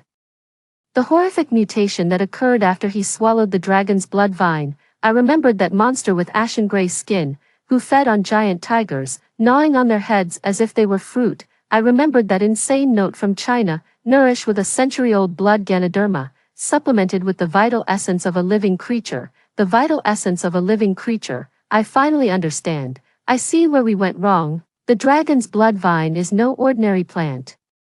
It is a creature of profound being, one that demands a sacrifice. Its power can only be safely unlocked and channeled using the vital essence of another living being as a key. China's nourishment formula used the flesh and blood of black-boned chickens, soft-shelled turtles, and other living creatures as catalysts. The monster of Ghost Lament Gorge was sustained by the life force of a mighty tiger, and Bowen, he used his own life and blood to activate that vine segment, unleashing its world-obliterating power. We were wrong. We'd been wrong from the very beginning. We meticulously purified, diluted, and removed every trace of impurity, thinking that was the safest path. But what we stripped away was precisely that crucial key. I shot to my feet, bolted out of the ecology pavilion, and sprinted all the way to the lab. Professor Liu and all the experts were there, engaged in yet another futile discussion about the plan. I know what to do. I rushed to the conference table, my voice trembling from a mix of adrenaline and exertion. Everyone stared at me in stunned disbelief. Blood, I pointed at the molecular structure diagram of the dragon's blood vine on the screen. We need blood, as a catalyst, as a key. I poured it all out, everything I had witnessed at Ghost Sorrow Gorge. My deductions about the living essence, my words were frantic, yet crystal clear. A deathly silence fell over the entire laboratory. Everyone was looking at me like I was a madman. Preposterous. Viper was the first to jump in and berate me. Jet, has that monster corrupted your mind? How could you propose such an absurd, witchcraft-like theory, adding blood to the precious serum? Are you trying to kill it with septicemia on the spot? It's not witchcraft. This is a conclusion we paid for with 2 lives. I glared at him, my eyes bloodshot. You scientists, with your heads buried in data and charts, have no grasp of that thing's true nature. It's not science, it's myth, it's magic, it's a devil that demands a blood sacrifice. Enough, Professor Liu barked, cutting off our argument. He stepped in front of me, his eyes locked onto mine, filled with struggle and hesitation. Jet, are you sure? I'm sure, I said, looking at him and enunciating each word clearly. When Bowen bit off that vine, it was stained with his blood. After that creature devoured Bowen, it grew stronger. This cycle fueled by life. That's the truth. Professor Liu closed his eyes, the aged skin of his cheek twitching slightly. A full minute passed before he opened his eyes again, and in his gaze was a desperate, all-or-nothing madness. Dr. Lee, prepare the centrifuge, draw 10 milliliters of blood from Calum, extract the purest serum protein, and add it to the solution as a catalyst. Professor, this is far too risky, do as I say. Professor Liu's voice brooked no argument. We have no time left for so-called scientific verification. Right now, I choose to trust the instinct of a man who clawed his way back from hell. A new solution was quickly prepared. A single golden drop of serum, extracted from Calum's blood, was added to the bowl of dark red liquid. Carrying this bowl, the elixir that truly held our last hope, I entered the biosphere once more. Calum remained lying there, weak.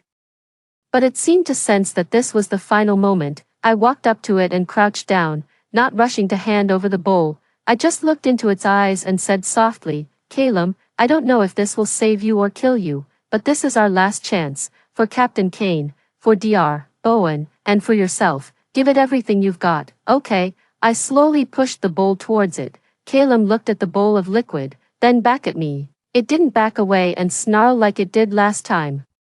A flicker of struggle passed through its ice-blue eyes, but it was overshadowed by a look of total, reckless trust in me. It hesitated for a moment, then slowly, with great dignity, lowered its noble head, extended its tongue, and gave a gentle lick to the bowl of potion, a mixture of its own blood and the essence of dragon's blood vine. In the monitoring room, everyone held their breath. After a tentative lick, Calum hesitated no longer. It began to drink, taking small, careful sips until it had emptied the bowl. Once finished, it lifted its head and let out a weak, contented whimper in my direction. Then, its body went rigid. The massive creature collapsed before me, falling with a heavy thud, completely unconscious. Calum, I let out a horrified scream, and the control room instantly descended into chaos. 11. The moment Calum fell, all sound vanished from my world. I knelt beside its massive form, my hand trembling as I reached for its muzzle. No breath, cold, lifeless. No. A desperate roar tore from my throat, and a tsunami of grief and guilt swallowed me whole. It was me. I killed it with my own hands. I, that presumptuous fool, with a ridiculous, baseless hunch, ended the last divine miracle on this planet. The doors to the ecodome were violently thrown open. Professor Liu and several researchers burst into the room in a frenzy. Right behind them, a fully armed and grim-faced Viper entered with his squad. Now, start CPR, get the epinephrine ready. Professor Liu threw himself down beside Calum, his hands trembling so violently he couldn't even steady his stethoscope. The researchers scrambled to haul in a massive defibrillator unit. Move. Viper shoved me aside with brutal force, looking down at me with a contempt and malice so intense it felt almost tangible. Jet, is this what you call intuition, you murderer? You've personally destroyed the nation's most vital asset. He drew the pistol from his hip, its dark, empty muzzle aimed squarely between my eyes. Under S-Class surveillance protocol, when a target causes irreparable damage to national security, I am authorized to carry out your immediate sanitization. I slumped on the ground, staring into the cold barrel of the gun, yet felt not a single trace of fear. My heart is dead. If my life could be the price to join Caleb in death, to atone for the sacrifices of Cain and Bowen, then so be it. I slowly closed my eyes. Stop. Professor Liu sprang to his feet, placing himself squarely between me and the gun's muzzle. Like a grizzled wolf protecting its cub, he fixed Viper with a deathly stare. Until the final results are in, no one touches him. Results. Viper let out a harsh, grating laugh. Professor Liu, how long are you going to keep deluding yourself? Its heart has stopped. Its brainwaves are flatlined. It's dead, at that very moment. A young researcher who had been monitoring the instrument data let out a cry of utter disbelief. Wait, look, the vital signs monitor. Every eye in the room snapped to the screen of the instrument before him. On the screen, the line representing Caleb's vital signs, which had flatlined, was now beginning to climb, slowly, almost imperceptibly, but with a stubborn, undeniable certainty. That's not a recovery. It's more like a rebirth born from destruction. That's impossible. Viper's pupils contracted sharply. The next second, something even more incredible happened. Caleb's once lustrous, snow-white fur began to visibly yellow and then flake away inch by inch, like ash from burnt paper. Beneath the shedding fur, the newly revealed skin took on a soft, jade-like sheen. A wave of scorching heat erupted from Caleb's body, violently expanding outwards in all directions. The temperature inside the entire biodome instantly spiked by at least 10 degrees. Its body temperature, it's exceeding 50 degrees Celsius. Cellular activity, my God, its cellular activity is increasing exponentially. No heartbeat. It's exchanging energy directly at the cellular level, in a way we can't comprehend. The researchers' exclamations rose and fell in waves. Each of them feeling as if they were witnessing the birth of a myth. The overwhelming energy of the dragon's blood vine, guided by Caleb's own serum, did not become a poison to destroy him. Instead, it transformed into a purifying fire of rebirth. It was burning away Caleb's old body, a body forcibly grown by the feeding formula, riddled with hidden flaws and damage. Then, it bestowed upon him a completely new, truly regal, and flawless existence. I stared in stunned silence, watching Caleb's body undergo a world-shifting transformation with every breath he took. I see, it's not dead, it is, attaining nirvana. 12. Caleb's nirvana lasted a full 24 hours. For those 24 hours, the entire biodome was declared a top-level restricted zone. Only Professor Liu and I were permitted to remain inside. Riker and his team established 3 defensive perimeters outside, the tension palpable, as if we were in a state of war. The physical transformations occurring in Caleb's body have completely surpassed the understanding of modern biology. It shed all of its fur, revealing skin beneath that was as flawless and smooth as white jade. Then, new fur began to regrow at an inconceivable rate. It was no longer the pure white of before, but a color with a faint silvery sheen, as if condensed from moonlight. Under the light, each strand of fur seemed translucent, imbued with a divine luster. Its frame hadn't grown larger.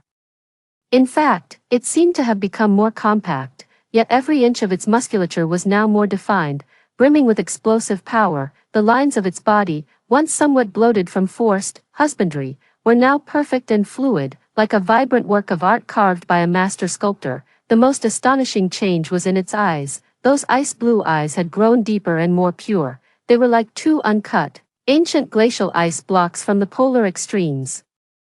What they held now was no longer a beast's ferocity, but a penetrating, almost wise, tranquility. As it slowly opened its eyes and rose to its feet on the evening of the second day, the entire biodome seemed to fall silent with its awakening. It stood there, giving its body a gentle shake. An invisible pressure, emanating from the apex of the food chain, instantly blanketed the entire space. It was an aura that defied all description. It was not the ferocity of a tiger, nor the imperious might of a king. It was divinity. It was as if the creature before us was no longer a mere beast of this world, but a sacred being from ancient myth, a sovereign of wind, snow, and mountains. In the monitoring room, a deathly silence had fallen. Every researcher, including Viper, who had always been hostile toward me, instinctively rose from their seats, their faces etched with a complex mix of awe and shock.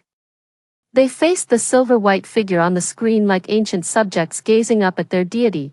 Calum paid no heed to the commotion in the monitoring room. It turned its massive head, and those silver-blue eyes settled upon me. Then, as it had countless times before, it walked towards me with elegant and powerful strides. It lowered its noble head and gently nuzzled my arm with its cheek, now covered in pristine silver fur. In that instant, I felt a warm, pure energy flow from it, coursing through every fiber of my being. All the accumulated fatigue, pain, and mental wounds of recent days seemed to be soothed and dissolved by this energy. I have never felt so light and full of energy in my entire life. It's using its own energy to heal you. Professor Lu's voice trembled with disbelief from the monitoring room. Jet, it already considers you the most important part of its life, an equal companion with whom it can share its power. I reached out and stroked its fur, which was as smooth as the finest silk. I knew that from this moment on, the bond between us had transcended that of keeper and kept, of savior and saved. We had become an inseparable part of each other's lives. At that very moment, the doors to the biodome slid open. Riker stepped inside. He wasn't wearing his cold combat gear, but had changed into a sharp black trench coat. As he looked upon the divine beast before him, a creature seemingly reborn, a flicker of emotion, almost imperceptible, crossed his perpetually icy, stoic face. Jet, he walked over to me, his gaze never leaving Calum. We need to talk. He glanced at Calum, then at me, and then said something I never saw coming. We'd like to invite you, to join us. Join you? I was stunned. Yes, Riker nodded, his gaze growing profoundly deep. You've seen it for yourself. This world is not what you imagined. In the shadows you cannot see, there lurk countless anomalies like Ghostwoe Gorge, and countless contaminants like that monster lie in wait. Our mission is to safeguard the balance of this world, to control, contain, or purify these aberrations. He extended his hand, offering me a pitch-black badge forged from an unknown metal. At the center of the badge was a strikingly lifelike depiction of Riker. You and Calum possess a power and a bond unlike anything we've ever witnessed. Such power shouldn't be confined to a laboratory. It should be used for something far more significant. We cannot offer you wealth or status. What we can offer is battle, danger, and the responsibility of guarding the true face of this world. Our organization has no name, only a code name. He looked at me and said, enunciating each word deliberately, Shenangjia, 13, Shenangjia. Those 3 words exploded in my mind like a thunderclap. It wasn't a geographical name, but the code name for an organization, a mysterious shadow unit, buried deep within the state apparatus, tasked with handling supernatural anomalies. Riker, Viper. They were just 2 members of this vast organization. Why should I join you? I looked at Riker, struggling to keep my voice steady. Because you have no choice. Riker's reply was simple and brutal. From the moment you came into contact with the dragon's blood vine and formed this deep symbiosis with Calum, you ceased to belong to the ordinary world. Your very existence is an anomaly. According to protocol, you have only 2 options: to be placed under complete isolation and surveillance until you die, or to become one of us. Use your power to buy a measure of freedom, and earn the right to learn the truth of this world. He was telling the truth. After facing life and death in Ghost Gorge and witnessing that unimaginable power of purification, I knew with absolute clarity that I could never go back to my old, comfortable, and quiet life as a programmer. My gaze shifted to Calum beside me. He lay quietly at my feet, his silver blue eyes calm as still water, as if they could see through all the turmoil within me. To let him be locked in this biosphere for life, a subject for all manner of research and experiments, no. It belongs to a wider world. He is a king, a divine beast. He should stand atop the mountain, surveying his domain, not become a caged treasure. What will happen to Calum if I join? I asked the question that concerned me most. He will no longer be a research specimen, Riker said, glancing at Calum with a hint of respect he himself hadn't noticed. He will become your combat partner, codename Orion. He will receive the most professional training. His power will be guided and developed. He will work alongside you to carry out missions that only the 2 of you can accomplish. At our headquarters base in Shenangjia, we will construct a dedicated ecological zone for it, several times larger than this, that perfectly simulates a wild environment. There, it will be free to roam, and even, to reproduce. Reproduce. Those words hit me like a sledgehammer to the chest. Riker saw my hesitation and pressed on. We have reason to believe that other orphans, like Kayla, may still exist within anomaly points like Ghost Gorge. Finding them and bringing this declared extinct species back into the world will be one of your future missions. I can't refuse an offer like that. I took a deep breath and accepted the cold Riker badge. I'm in. A faint, almost imperceptible smile appeared on Riker's face. Welcome aboard, Jet. From today, your codename is Aurora, Orion, the Big Dipper. I see, the codenames for this organization are all related to stars. My joining didn't cause much of a stir at the care center, as everything was conducted under the highest level of secrecy. The official story is that I will serve as Calum's lifetime guardian, and together, we will be relocated to a higher level, more secure national classified facility.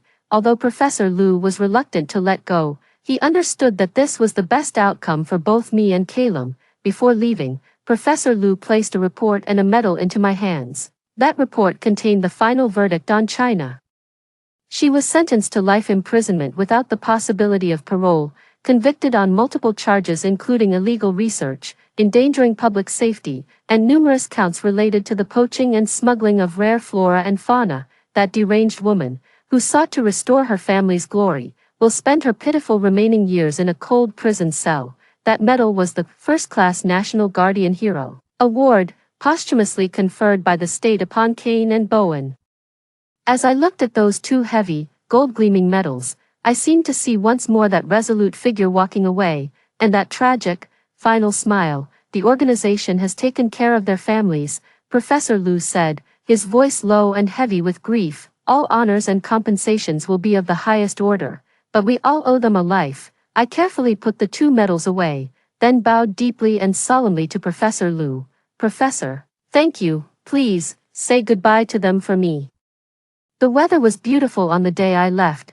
The black Riker aircraft descended onto the landing pad once more, silent as a whisper. For the first time, Calum stepped outside the biodome, when its silver-white, mythical beast-like form appeared in the sunlight. All those who had come to see us off let out a collective gasp of genuine awe and reverence. It was not confined to a cage. It simply walked quietly and gracefully by my side, like the most loyal of knights guarding his sovereign. Together, we boarded the aircraft that would carry us toward our unknown fate. The hatch slowly closed. Through the porthole, I took one last look at the world I had lived in for so long. Farewell, my mediocre past. A brand new world, filled with danger, challenge, and unknown wonders, was slowly unfolding before my eyes. My gaze fell upon Calum's eyes beside me, deep and fathomless as the starry sky. I knew that with him by my side, I would fear no hardship. Be it a path of swords and fire or the very pits of hell, our journey lies among the stars and into the abyss. 14. The black aircraft, codenamed Xian Niao, pierced through the cloud layer and entered an airspace shielded by an artificial weather system. The view outside the window was no longer ordinary mountains and rivers, but a scene so breathtaking it would drive any geologist to madness. A massive, seemingly God-split mountain range had been hollowed out and transformed into a vast, semi-open base. Countless silver-white structures clung to the cliff sides like a metallic forest. At the valley's lowest point lay an artificial lake, its waters a sapphire blue. Above it, several Xian Niao aircraft patrolled fixed routes like silent birds of prey. This was one of the headquarters bases for the Shenangjia organization, codenamed Yujing. The aircraft didn't land on any runway. Instead, it flew directly toward a sheer cliff face at the very heart of the mountain range. There, the rock slid open without a sound, revealing a massive internal hangar. As we disembarked down the air stairs, we were not met with sorrow or sympathy, but by a team of staff in white lab coats, their expressions grave. Target, Aurora, S-class surveillance subject, heart rate elevated, adrenaline levels high, recommend psychological debriefing and physical restoration. Cold, precise data had replaced all unnecessary pleasantries. Calum seemed curious about the surroundings, but he stayed close by my side, his massive head occasionally nudging my arm as if to soothe my nerves. An elderly man in a dark blue uniform, with the Big Dipper General Star insignia on his shoulder, approached us. His hair was gray, but he stood ramrod straight, his gaze as sharp as a hawk's. "Comrade Jet, welcome to Yujing," he said, extending his hand to me. "I am the supreme commander of this base. My code name is Jove." I shook his hand. His grip was broad and firm. "The sacrifice of comrades Kane and Bowen is a profound loss for the organization. Their families will be taken care of. Their honor will be forever inscribed upon the wall of heroes." His voice was steady and firm, carrying a power that could soothe the soul. "But those of us who remain must carry their will forward and continue the march." He turned his gaze to Calum, even for a man accustomed to grand spectacles. A flicker of unmistakable awe passed through his eyes at the sight of Calum's divinely imposing figure.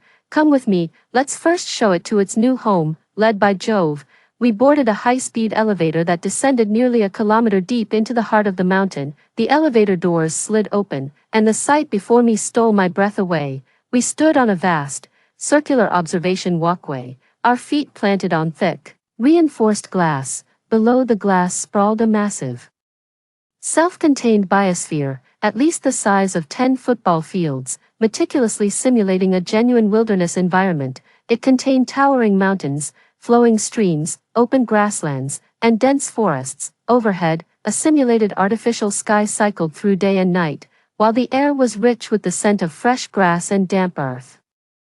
"This is the Calum realm," Jove introduced, "a bespoke ecological zone, custom-built from your battle partner's genetic data. The environmental parameters here represent the optimal conditions on Earth for its survival and evolution. Go on, let it experience true freedom." On one side of the observation corridor, a massive alloy door slid open without a sound, revealing a gentle slope leading down to the ecosphere below.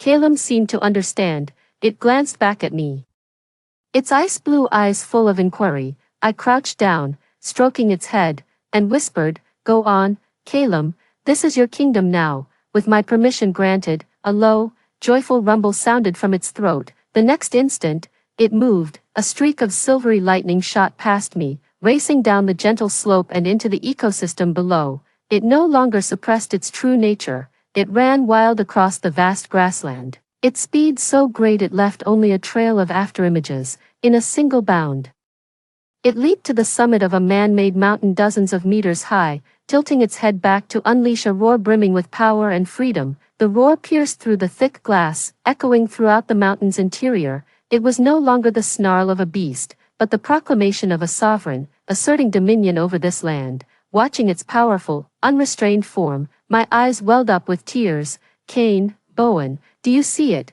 What we brought back was more than just a glimmer of hope. What we brought back was the resurgence of a forgotten myth."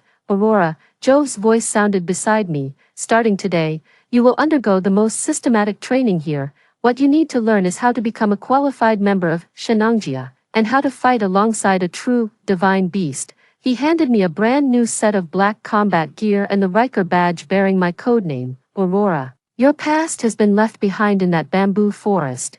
Welcome to this world." I took the badge, my gaze fixed on the silver figure leaping and running through its own kingdom below. I knew it then. From this moment on, my life would be irrevocably bound to it, to this organization called Shenangjia. Our battlefield was no longer one of code and programs, but the forbidden, unknown abysses and domains hidden in the shadows of the real world. 15. My life at the Jade Capital Base kicked off at a brutally intense pace. Every morning at 5, I'd be jolted awake by the blaring alarm, followed by 3 grueling hours of physical training. My instructor was the man codenamed Viper.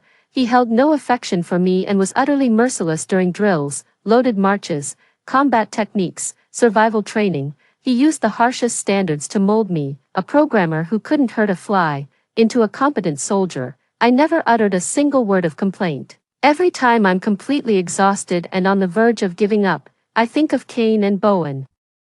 The afternoons were spent in various classrooms and simulation chambers. The body of knowledge I needed to master was vast and eclectic: anomalous biology, archaeosymbolics of ancient relics, applied high-dimensional energy theory. Courses that sounded like something out of a fantasy novel were, here, mandatory for every member, and my most important course was deepening psychic link training. Calum and I would be taken to a massive white room constructed from special materials. Here, my partner was no longer a cold, detached instructor, but a genuine mythical beast. After its nirvana, Calum has gained a preliminary grasp over its own energy, explained Thea, the female researcher in charge of our training. She looked young, but her eyes held the depth of a starry sky. Its power can heal, it can protect, and yes, it can also destroy. And you, Aurora, as its symbiote, your task is to learn how to guide and withstand this force.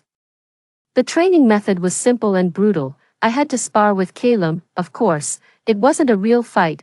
Calum would unleash waves of energy at me, non-lethal, but incredibly forceful. My task was to anticipate, dodge, and even redirect that energy, relying solely on our psychic link without any external aid. During the first training session, an invisible shockwave from Calum blasted me over a dozen meters back. I slammed into the cushioned wall and blacked out on the spot, but I wasn't hurt.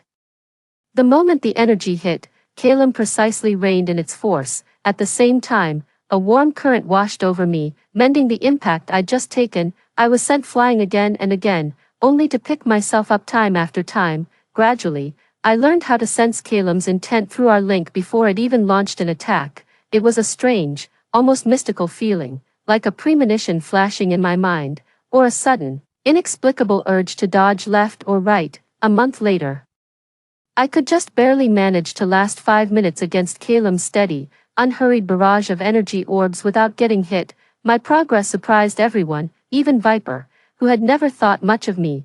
Through this training, Calum's mastery over his own power grew increasingly refined. He even learned to compress his energy into a silvery white shield to protect me. The understanding between us had transcended words and gestures, reaching a state of perfect mental harmony. Just as I was growing accustomed to this new life, the real mission arrived without warning. Late that night, the entire Yujing base was suddenly put on the highest level red alert. The piercing shriek of the alarm tore through the silent night sky. Jolted awake from my sleep, I suited up in my combat gear within a minute and rushed to the designated assembly point. Calum was also teleported from its Calum realm. It stood quietly by my side, its silver blue eyes holding a level of vigilance I had never seen before. Riker, Viper, Thea, and a few other elite operatives I didn't recognize, codenamed Kale and Kai Yang, were already there, geared up and waiting. A massive holographic projection flickered to life in the center of the assembly hall. 3 hours ago, the Heavenly Lake Monitoring Station, in the depths of the Changbai Mountains, suddenly lost contact with HQ. Riker's voice was cold and grave. This is the image they transmitted in the final second before the signal cut out. On the hologram, an image appeared, grainy, distorted, and riddled with static. The backdrop of the photo is the snow-covered Heaven Lake on Changbai Mountain. However, on the surface of the lake, a massive, pitch-black, vortex-like opening had appeared. Around the edges of the opening, there seemed to lurk some enormous, tentacle-like shadows. Initial assessment confirms an A-class spatial rift incident. With signs of high-energy, contaminant leakage, Riker's gaze swept over each of us. Headquarters orders me to lead the Big Dipper squad to the site immediately. We are to secure the area, assess the rift status, and, if necessary, purify any leaked contaminant. His gaze finally settled on Calum and me. Aurora, your mission is to lead the first wave and recon the contaminated zone. Calum's sensitivity to energy surpasses all our equipment. I need you to find out what exactly is crawling out of those rifts. This was my first real combat mission. No drills, no buffer. What we were facing head-on was a Class A incident, a terror event severe enough to trigger the highest level alert across the entire base. I looked at Calum, quiet and powerful by my side, and remembered the 2 medals I had kept safe and treasured. I took a deep breath, stepped forward, and answered in a low, steady voice, Aurora, copy that. 16, the black Xian Niao aircraft, like a phantom, silently cleaved through the frigid night sky over Changbai Mountain. Inside the cabin, the atmosphere was as oppressive as frozen ice. Every member of the Beidou squad was checking their gear. Riker was cleaning a peculiarly shaped energy rifle. Viper was calibrating the microcomputer on his wrist, while Thea, with her eyes closed, rapidly tapped her fingers in the air. seemingly engaged in a high-speed data exchange with the headquarters database. It was just Calum and me, sitting quietly in the corner. Calum lay at my feet, his silver-blue eyes half-closed as if dozing. But the slight twitch of his nostrils and the occasional flick of his ears betrayed how his keen senses were actively gathering every bit of information from our surroundings. Meanwhile, through our psychic link, I could feel the emotions he was projecting. It was a complex mix of curiosity, wariness, and a hint of disgust. It seemed to have already sensed the aura emanating from that spatial rift. An aura that made it feel profoundly uneasy. 5 minutes to the target airspace. The pilot's voice came through the internal comms. Thea, what are the energy readings in the target area? Riker opened his eyes and asked. Captain. Thea opened her eyes, a flicker of gravity passing through her gaze, deep as the starry sky. The energy readings are chaotic, interference is extreme. It's confirmed. The laws of energy within the rift are completely different from our world. Furthermore, all life signs around the monitoring station have vanished. Those 2 words dropped the temperature in the cabin another few degrees. Aurora, Riker looked at me. What's Calum's status? It really didn't like the smell of that place. I answered truthfully. It felt filthy, chaotic. Riker nodded and fell silent. Soon, the aircraft began to decelerate, coming to a hover about 2 kilometers above the celestial pool. We can't go any closer, the pilot reported. The space ahead is warping erratically. Forcing our way in would tear us apart. Open the hatch, prepare for fast rope deployment, Riker commanded. This time, I was no longer the green recruit who'd been trembling with fear at Ghost Gorge. With practiced ease, I secured the specialized safety lines for both myself and Calum, and was the first to take my position at the hatch. A bitingly cold wind, laden with snowflakes, instantly rushed in, lashing against our faces like a knife. Below lay a primeval forest blanketed in pristine snow, like something out of a fairy tale, yet, in that world of pure white, the direction of the celestial pool was marred by a vast, ink-like stain, radiating an ominous and deathly stillness. Aurora, you go down first. Remember, your mission is reconnaissance, not combat. Confirm the target's location and numbers, then report back immediately. Do not engage. Long's icy voice echoed in my ear. Understood. I gave Calum's neck a pat, and he responded with a low, understanding growl. Then, man and beast together. They leapt from 1,000-meter height. The wind howled in their ears as the sensation of weightlessness instantly enveloped them. Calum's massive form unfurled in the air, like a silver griffin with wings, steadily controlling its descent. When we were still 100 meters from the ground, I activated the anti-gravity dampeners in my combat suit, and our descent immediately slowed to a gentle pace. In the end, we touched down silently into a deep blanket of snow, without making a sound. Calum and I quickly unfastened our harnesses and melted into the shadows of the snow-laden forest. We've landed safely, beginning infiltration of the target area. I reported to Riker through my throat mic. Copy that. Stay sharp. Calum and I moved swiftly and silently through the snow, one after the other. His 4 paws left no trace in the snow, as if his body were weightless. The closer we got to the heavenly lake, the more unsettling the surroundings became. A faint, strange odor began to permeate the air, a mix of ozone and rotting flesh. The shapes of the surrounding trees began to twist and contort, their trunks sprouted black, tumor-like growths, and their branches reached toward the sky like the desperate, outstretched arms of a dying patient. Everything was deathly still. There was no wind, no insect sounds, not even a single animal track to be seen. This place was a desolate wasteland shrouded in death. We stopped on a ridge.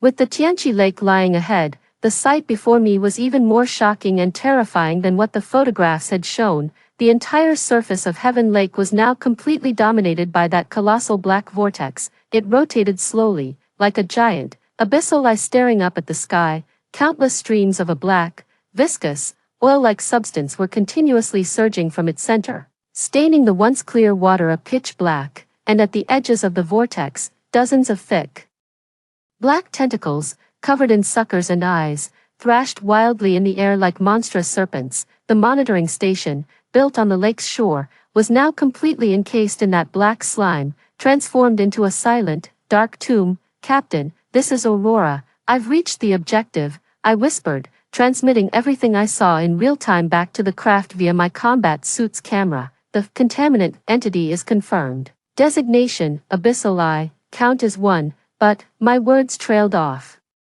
Cut short, because Calum suddenly arched his back, a deep, thunderous, and profoundly dangerous growl rumbling from his throat. Its gaze was not fixed on the colossal creature in the celestial pool. Instead, it was locked intently on a grove of birch trees to our right. Not far in the distance, the place appeared empty, nothing but a silent stretch of forest blanketed in snow, but Calum's reaction told me that something was there. There's something more dangerous than that big one in the celestial pool. What's wrong? Riker's voice instantly grew wary. Calum found something else. Wait, what is that? I followed Calum's gaze. There, in the silent birch forest, stood the figure of a little girl in a red windbreaker, her back to us, beneath a tree. She looked to be only about 7 or 8 years old, with her hair tied up in 2 little pigtails. How could a living, breathing little girl appear in this lifeless, desolate place? My scalp crawled with primal dread. At that very moment, the little girl slowly turned around. She had no face. Where her face should have been was a smooth, mirror-like expanse of skin. In that mirror, I saw the clear, distorted reflection of my own face, twisted by utter terror. Then, a child's voice, innocent in timbre yet dripping with malice, rang out directly inside my mind. Big brother, are you scared? 17. The sound didn't travel through the air or any comms device. It pierced my brain like an icy steel needle. Big brother, are you scared? A childish voice, laced with a malice and mockery far beyond its years. My mind went blank with a buzz. Everything before my eyes began to warp. The pristine snowfield, the straight birch trees, all melted into bizarre, flowing pools of color upon that smooth, mirror-like face. Fear, magnified 1,000-fold, solidified into an icy torrent that instantly froze my blood and my thoughts. I felt as if an invisible hand had seized my heart in a death grip, making it hard to even breathe. A roar, brimming with fury and a fierce will to protect, exploded like a thunderclap within the depths of my mind. It was Calum, its massive head slammed into my side, and a familiar, warm, and pure energy instantly surged through my entire being, utterly dispelling the icy mental intrusion from the mirror girl. I snapped back to reality, my body drenched in cold sweat. I was almost lost in that terrifying illusion just now. Aurora, report your status. Your psychic fluctuation index is spiking abnormally. Riker's urgent voice crackled over the comms. I'm fine, I answered through gritted teeth. I was hit with a psychic attack. The target is that little girl. Codename, Mirror. She has no face, but she can reflect a person's fears. The very instant my words faded, the little girl known as Mirror moved. She didn't run, nor did she make any move to attack. She simply raised her hand toward us and offered a faint, gentle smile. She had no mouth, yet I could clearly see that smile. Then, the mirror on her face blazed with intense light. In the next second, the entire world around me changed. The once deathly silent birch forest instantly came alive with a clamor. One after another, mirror girls in red windbreakers emerged silently from behind every tree and from beneath every mound of snow. 10, 100. 1,000, a dense swarm of mirrors instantly surrounded us, cutting off all escape. They all wore their hair in pigtails, all were clad in red, and all were faceless. With their smooth, mirror-like faces, they silently gazed at us, reflecting the small, isolated figures of Calum and myself. Captain, we're surrounded. They're illusions. I can't even estimate how many. I felt my scalp crawl. Those aren't illusions. Thea's voice held a rare note of horror. Thermal imaging shows each one has an independent life sign. They're all living beings. This thing, it's replicating itself. Replicating. My heart sank like a stone. What in the world is this monster? Big brother, do you want to play hide and seek? Thousands of children's voices rang out simultaneously in my mind, converging into a psychic storm powerful enough to tear the soul apart. You be it. The moment the words were spoken, all the mirrors charged at us simultaneously. Their movements were stiff and eerie, like a troupe of broken marionettes, yet they were unervingly fast. Calum, shields, I roared. Calum understood. With a roar to the heavens, a silvery white energy aura erupted from its body. instantly forming a 5-meter diameter hemispherical shield that enveloped the two of us. Countless mirrors slammed into the shield with dull thuds, shattering like porcelain dolls into puddles of black sludge, yet more surged forward immediately.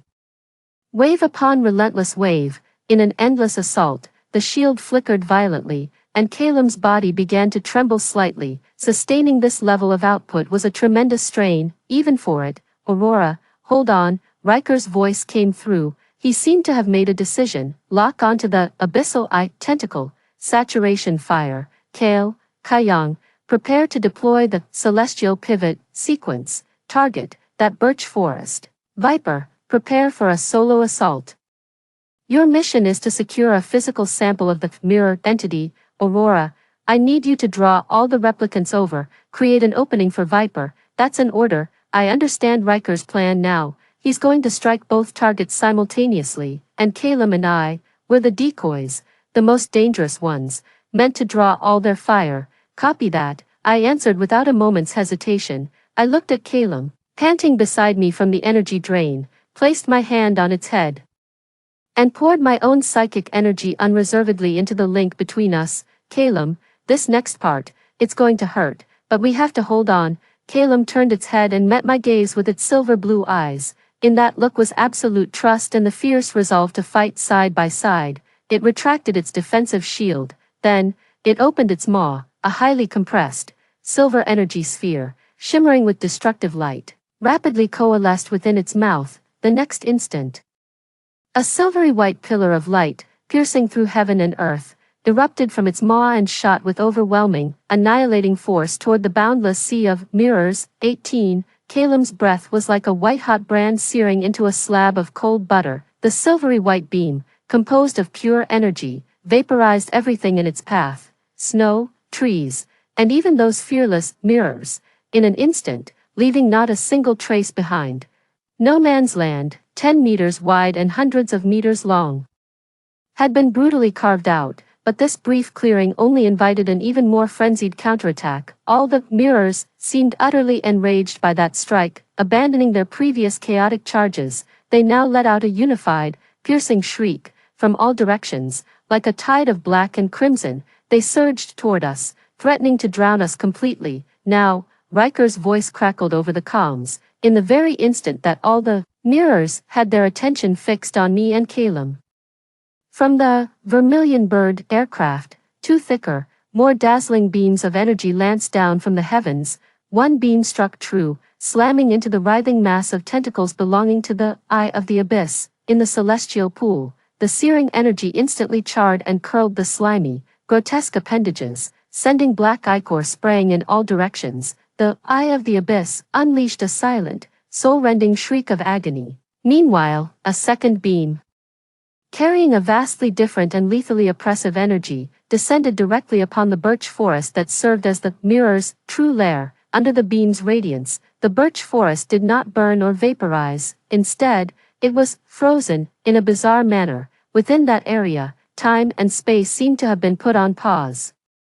Every tree, every snowflake, was preserved in its original state, encased within a faint golden, membranous light. The Celestial Execution Protocol. This was one of the Shenangjia organization's ultimate methods for sealing and containing an anomaly point. Viper, go. A black figure, ghost-like, leapt down from the Xianyao aircraft. Viper activated the short-range thrusters of his combat suit, transforming into a streak of light, at hypersonic speed. He shot directly toward the birch forest frozen by the Tiangang sequence. His target was the original, the one and only, mirror entity. Caleb and I bore the full brunt of the mirror clone army's fury. They ignored the aerial assault, pouring all their attacks down upon us. Caleb's energy breath couldn't be sustained indefinitely. After a sustained 10-second barrage, it had to pause to catch its breath. With the energy suppression gone, countless mirror clones surged toward us in an instant. They reached out with their pale, rigid hands, grasping for us. Caleb, melee mode, I roared, drawing a high-frequency oscillation dagger that the organization had issued to me from behind my back. Caleb's body suddenly crouched low, its agile form, like a silver specter, charged into the horde of mirrors, its claws extended, each swipe effortlessly tearing through the bodies of 3 or 4 of them. Its massive tail swept out like a steel whip, sending swathes of the approaching enemies flying. I stayed close by its side, keeping pace with it. I focused all my mental energy on perception, using my link with Calum to anticipate each of the enemy's attacks before they came. A mirror lunged silently from my left. Without even turning, my body reacted on instinct. A backhanded slash that cut cleanly across its neck. Its head flew skyward, and on its mirror-smooth face, I saw the cold reflection of my own profile. Another mirror charged head-on. With a swift flick of its tail, Calum tossed me onto its back. I landed firmly on its broad shoulders, my dagger a blur as I cut down every mirror that tried to claw its way up. Man and beast, we moved as one, our coordination seamless. It felt as if this wasn't our first battle together, but rather the 1000th. As if we had already faced life and death on countless battlefields. This was the combat style of symbiotes. It was a perfect fusion of a beast's instinct and raw power with human intelligence and skill, but there were simply too many of the mirrors. They were utterly fearless and endless in number. Both Calum's and my stamina were being rapidly depleted. My arms were growing numb, and Calum's breathing was becoming increasingly labored. We were trapped in a sea of corpses, a mountain of bodies composed of black slime and shattered limbs. And the encirclement was tightening by the second. Viper, how much longer? I roared into the comms. Shut up and be a good decoy. Viper's icy voice crackled over the channel, laced with a hint of strained breath. I've found it. This thing is more troublesome than we imagined. His words were cut short. The ground beneath our feet suddenly began to shake violently. All the mirrors attacking us froze in their tracks. Then, their bodies, like melting candles, rapidly dissolved into pools of black slime, which flowed backward toward the birch forest sealed by the Heavenly Warriors sequence. In the Heavenly Lake, the grievously wounded Eye of the Abyss let out an even more savage roar. Its remaining tentacles ceased their assault on the aircraft in the sky and instead began to churn the water frantically, causing the massive black whirlpool to spin faster. An energy 10 times more powerful than before, saturated with chaos and malevolence, erupted simultaneously from the heart of the birch forest and the center of the heavens pool. Oh no, Thea's voice shrieked over the comms. The 2 contamination sources are resonating, their energies are merging. The celestial array sequence is about to be overloaded. Viper, retreat immediately. Riker barked the most urgent command. It's too late. For the first time, a thread of despair wove its way into Viper's voice. It's awake. The next instant, a dark red, shockwave-like ring of light erupted violently from the birch forest. The golden membrane formed by the Heavenly Gang sequence, like shattered glass, was instantly covered in cracks before exploding into pieces. In a flash, that petrified birch forest was reduced to drifting ash. A colossal mountain of flesh-like monster, formed from the reaggregation of countless mirror entities, black slime and shattered limbs, emerged at the center of the deep pit. And upon the summit of that fleshy mountain, a figure sat poised. It was the original mirror girl, but now, she was no longer the little girl in the red windbreaker. Her body stretched to 3 meters tall, her limbs growing as spindly as a spider's, while 6 pairs of black, wing-like bone structures, reminiscent of insect wings, sprouted from her back. Most terrifying of all, on her smooth, mirror-like face, the outline of another face began to emerge. That face was unmistakably Viper's brother. A voice, unnervingly blended from a child's tone and Viper's own, echoed inside everyone's mind. Now, it's your turn to play with us. The creature opened its maw, and a beam of dark energy shot forth with blinding speed toward Viper, who had just steadied himself from the shockwave. No, a scream caught in my throat, yet, in the very instant that dark beam was about to consume Viper, a silver-white figure, faster than lightning, instantly interposed itself before Viper. It was Calum. At the very last second, it unfurled a massive, silver shield composed of pure energy.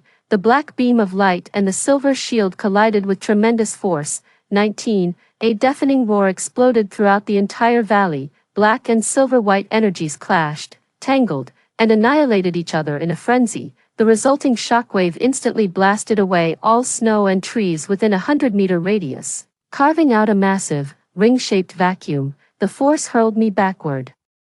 I tumbled over a dozen times through the snow before finally skidding to a halt, feeling as if my insides had been rearranged. Caleb's massive frame was violently shoved back by the clashing energies, its feet gouged 4 deep trenches into the frozen earth. The silver shield it raised to block the assault groaned under the corrosive black beam, its surface cracking like a spider's web. It was holding its ground by sheer force, with its own body. It took the full force of the monster's lethal blow, a monster empowered by the fused strength of 2 sources of corruption. Caleb, shielded behind Caleb, Viper stared at the silver behemoth that had taken the hit for him. He watched its body tremble slightly from the immense agony, and for the first time, his perpetually sneering and indifferent face showed an inexpressible look of shock and profound emotion.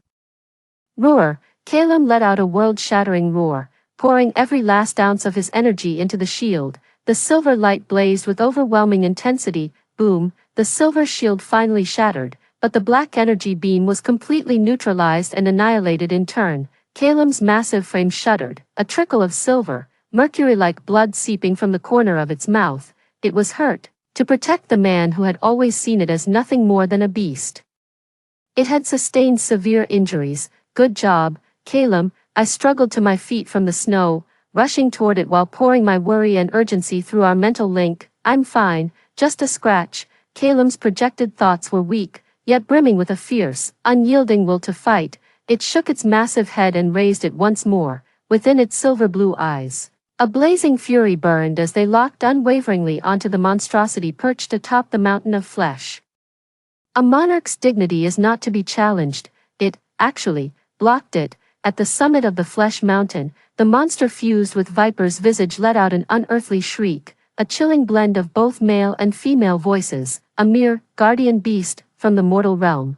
How could it possibly possess such power? You are mistaken. A voice, cold as ice, suddenly spoke from behind it. It's Riker. He had appeared soundlessly behind the behemoth at some unknown moment.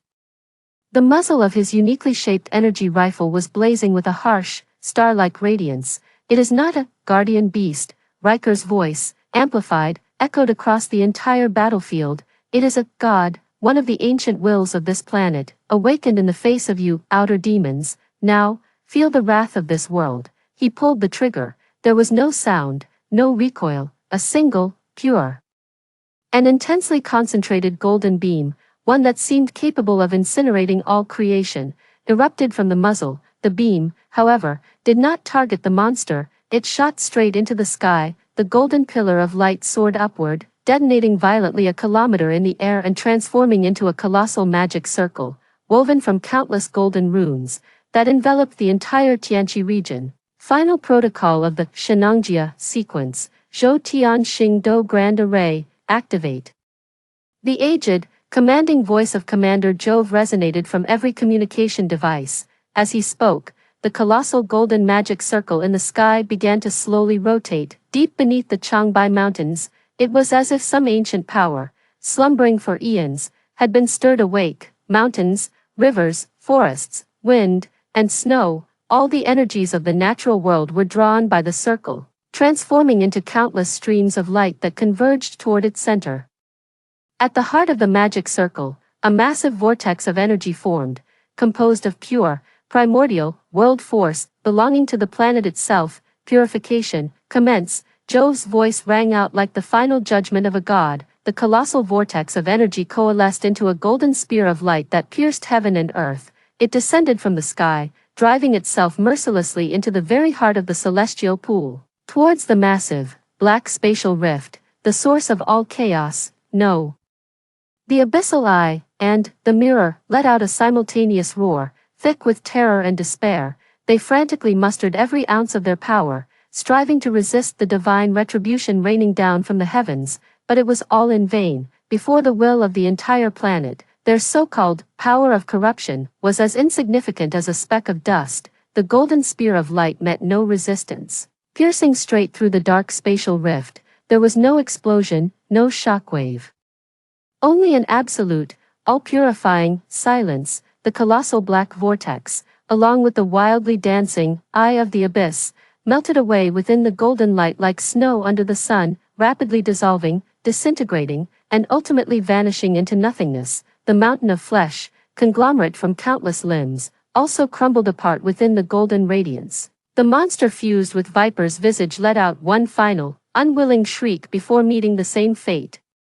It was over in less than a minute. The two sources of corruption that had been ravaging the heavenly lake were utterly erased from this world. The golden array of light slowly faded away, the sky cleared once more, a shaft of sunlight pierced the clouds, spilling over the purified, scarred earth. The battle was over. I walked to Calem's side, its massive body swayed, and finally, unable to hold on, it sank to one knee. My heart aching, I gently wiped the blood from the corner of its mouth.